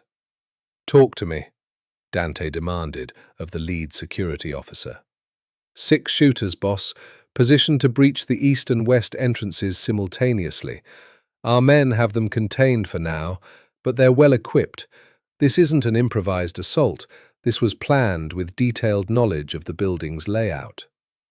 "Antonio," Dante said, the name delivered like a curse. "Most likely, boss." Elena stood frozen beside the command vehicle, every instinct screaming at her to run toward the building, toward her son, even as the rational part of her mind understood that doing so would only add another variable of danger to an already catastrophic situation. The standoff lasted nearly 40 minutes, the longest 40 minutes of Elena's life, filled with sporadic gunfire and radio chatter she barely understood, until finally the sound of a helicopter overhead signaled the arrival of additional Moretti resources that Dante had mobilized the moment the crisis began. The attackers, faced with a rapidly escalating tactical disadvantage, made their final push toward the building's interior in a desperate final attempt to reach their target before reinforcements could overwhelm them entirely. It was in that chaotic final assault that Dante made the decision that would haunt Elena for the rest of her life. Abandoning the relative safety of the command position, moving toward the building's breach point himself, weapon drawn, driven by a father's desperate need to reach his son directly rather than trust the outcome to anyone else, even his own highly capable security team. "Dante, no!" Elena's scream was lost in the chaos of gunfire and shouted commands, watching in horror as the man she loved disappeared into a building under active assault, driven by a love so fierce it had overridden every instinct of self-preservation his years of training had instilled in him. She would learn in the agonizing minutes that followed exactly what kind of man Dante Moretti truly was. Not through what he told her, but through what he did. Moving through gunfire and chaos with a singular, desperate focus, reaching the safe room where Matteo huddled, terrified but unharmed, in the arms of a security guard who had shielded the boy's body with his own throughout the entire assault. Dante emerged from the building 15 minutes later, Matteo cradled against his chest, both of them miraculously unharmed. And Elena ran to them across the chaos of the scene with a sob that tore from somewhere deep and primal in her chest, gathering both of them into her arms with a desperation that made words entirely unnecessary. "You're safe," she gasped, pressing kisses to Matteo's hair, to Dante's blood-streaked cheek, not his own blood, she would learn later, but the blood of one of the attackers who had come too close before Dante's training took over. "You're both safe." "I told you," Dante said, voice rough with exhaustion and adrenaline and the particular devastation of a man who had just risked everything to protect his family. "I would never let anything happen to either of you." But the danger, they would soon discover, was not yet fully contained. Antonio remained at large, his coup attempt exposed but not defeated, and the confrontation that would finally end the threat entirely still lay ahead of them. Antonio Moretti was captured 6 days later, hiding in a safe house the Volkov family had provided in New Jersey. His coup attempt collapsed entirely in the aftermath of the failed assault on Matteo's school. The attack, rather than weakening Dante's position, as Antonio had presumably intended, had instead consolidated family support around him with absolute unanimity. Every captain and lieutenant within the organization horrified by an attack that had targeted a 4-year-old child. Dante brought Antonio to the same warehouse office where he had confronted Salvatore months earlier, and Elena, at her own insistence, was present for this confrontation as well. No longer content to remain sheltered from the resolution of threats against her family, having earned, through survival and resilience, the right to witness justice delivered. "You targeted my son," Dante said, voice carrying a coldness that made even the hardened security personnel present visibly tense. "A 4-year-old child, Antonio. Whatever grievance you had with my leadership, whatever ambition drove you to seek an alliance with the Volkovs, none of it justified targeting an innocent child." Antonio, stripped of the careful political posturing that had defined his public persona for months, revealed himself in this final confrontation to be something far more petty and small than the calculated schemer Eleanor had feared. "You were always Uncle Vincent's favourite," he said bitterly. "Always the golden son, while I was expected to simply support your ascension, without ever questioning whether I might be better suited to lead this family. So you allied with our enemies. You orchestrated an attack that nearly killed my son, my wife, and countless innocent children at that school." Dante's voice remained deadly calm, despite the fury radiating from every line of his body. "You didn't do this because you believed you would lead better, Antonio. You did this because you were jealous and petty and willing to sacrifice a child's life to satisfy that jealousy." "The Volkovs promised me full support," Antonio said, some last vestige of defiance flickering in his expression. "Territory, resources, everything this family has denied me for years, simply because I wasn't born your father's son instead of his nephew." "And in exchange," Dante said, "you were willing to hand this family's territory, this family's legacy, to an organization that has spent decades trying to destroy everything my grandfather and father built. You would have sold this entire family's future for your own wounded pride." The confrontation ended, as Elena had expected it would, with a finality she had learned over the past months to understand as an unavoidable feature of the world she had married into. A world where betrayal of this magnitude, threats against family this severe, demanded consequences severe enough to prevent any future ambitious relative from attempting similarly. She did not ask for details afterward.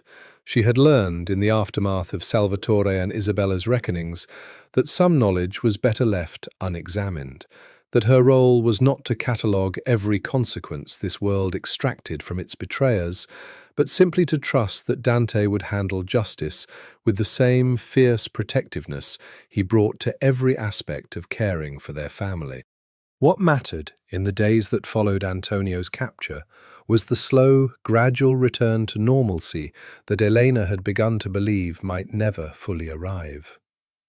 The security around Matteo remained heightened, would likely always remain more substantial than an ordinary family's precautions, but the specific, acute threats that had defined the first year of their reunion finally, genuinely, subsided.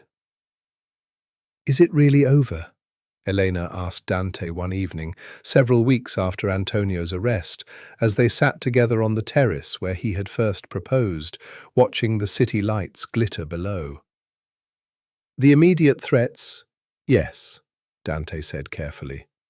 "Salvatore, Isabella, Antonio, all three neutralized, all three unable to threaten us further. But Elena, I won't lie to you. His hand found hers, steady and grounding. This world will always generate new threats, new ambitions, new enemies, new people who see what we have and want to take it for themselves. I can't promise you a life entirely free of danger.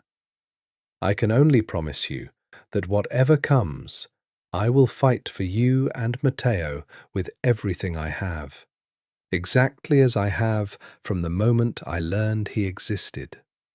Elena considered this, the honest acknowledgement of ongoing risk, delivered without the manipulation or fear-based control that had once characterized their relationship's most difficult moments, and found, surprisingly, that it comforted her more than false reassurance ever could have.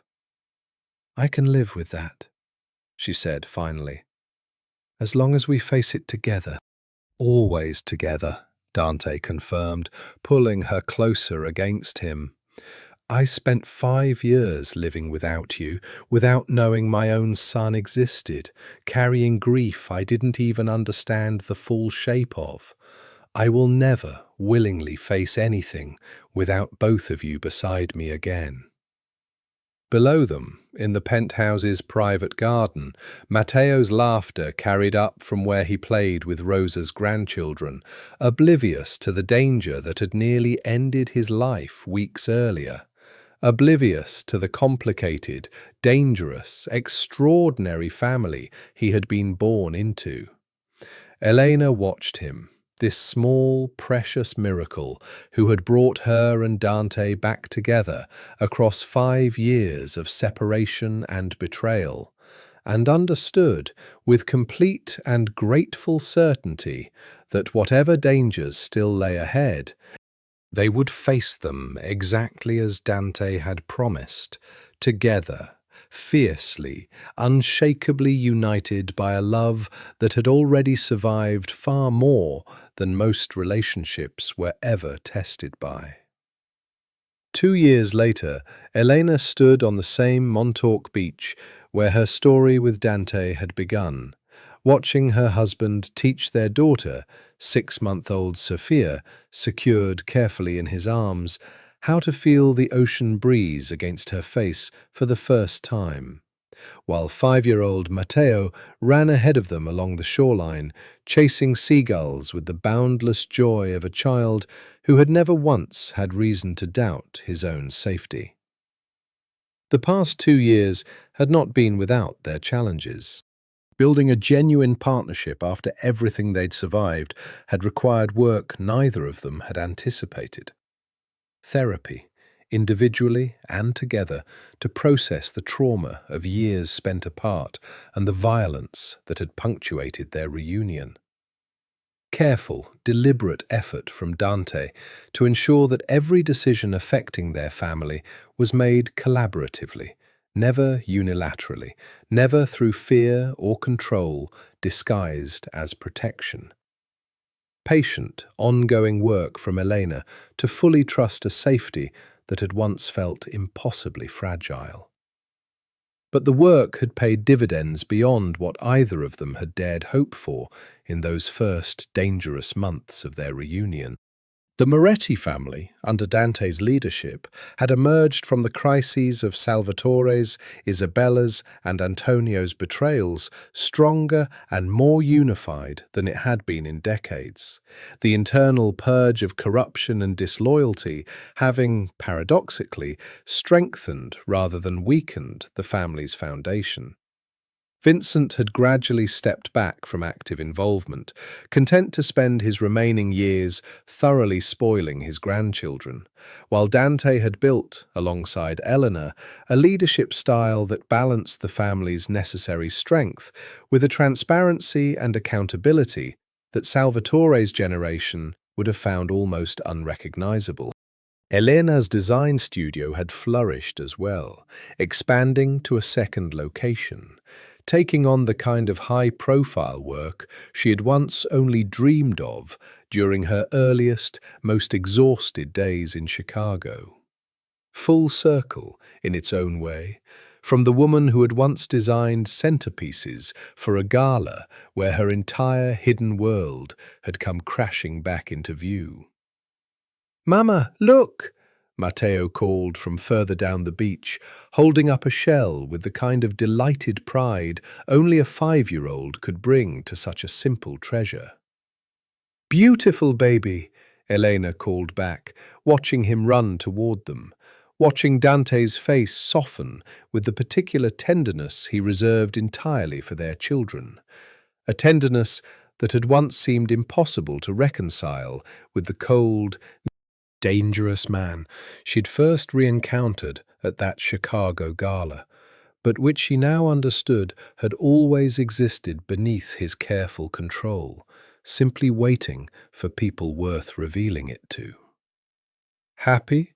Dante asked, shifting Sophia carefully in his arms as he came to stand beside her, watching the sunset begin to gild the water in gold and rose. "Happier than I ever let myself imagine I could be," Elena admitted, leaning into him, feeling the solid, familiar warmth of his body beside her. "Do you ever think about how differently this could have gone, if you hadn't recognized Matteo that night, if we'd never crossed paths again?" "I try not to," Dante admitted. "The thought of a world where I never knew him, never knew you were both alive." He shook his head, unable to finish the thought. "I prefer to think about this instead, about what we built from everything that tried to destroy us. Salvatore, Isabella, Antonio."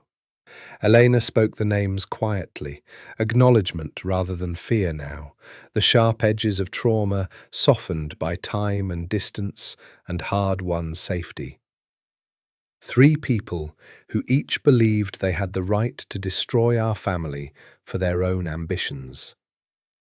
"And 3 people who failed," Dante said firmly, "because what we have, what we built, even in the aftermath of everything they tried to take from us, was always stronger than their betrayal." Matteo reached them, breathless and delighted, holding out his shell for inspection with the solemn seriousness of a child presenting a great treasure. Dante crouched down, careful of Sophia still cradled in his arms, and examined the shell with exactly the focused attention Matteo's offering deserved. "This is a beautiful find," Dante told him seriously. "Should we add it to your collection?" "Yes!" Matteo's face lit with pure joy, and he ran ahead again, shell clutched carefully in his small hand, toward the small bucket where he'd been collecting treasures all afternoon. Elena watched him go, watched Dante rise and settle Sophia more comfortably against his shoulder, watched the golden evening light spill across the beach where their story had first begun, and had now, finally, found its true home. "I love you," she told Dante quietly, the words no longer carrying the weight of fear or uncertainty they once had, simply the settled, unshakable truth of a love that had survived everything a dangerous world could throw against it. "I love our family. I love this life, even with everything it cost us to build it."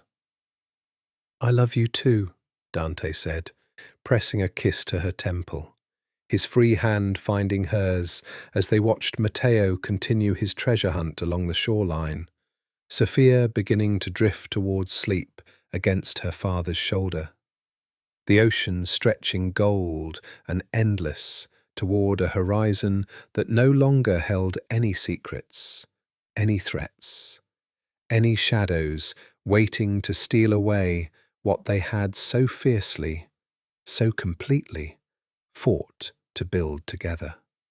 Whatever dangers the future might still hold, And in their world, Elena understood, some danger would likely always remain a possibility. She faced it now, not with the fear that had once driven her into hiding, but with the fierce, unshakable confidence of a woman who had already survived the worst that world could offer, and had emerged not broken but stronger, surrounded by a family built on love too resilient for betrayal to ever fully destroy again. The sun set slowly over Montauk, gilding the water in the same golden light that had first drawn two strangers together on a terrace 6 years earlier. And Elena Moretti, no longer running, no longer hiding, no longer alone, finally, completely, came home.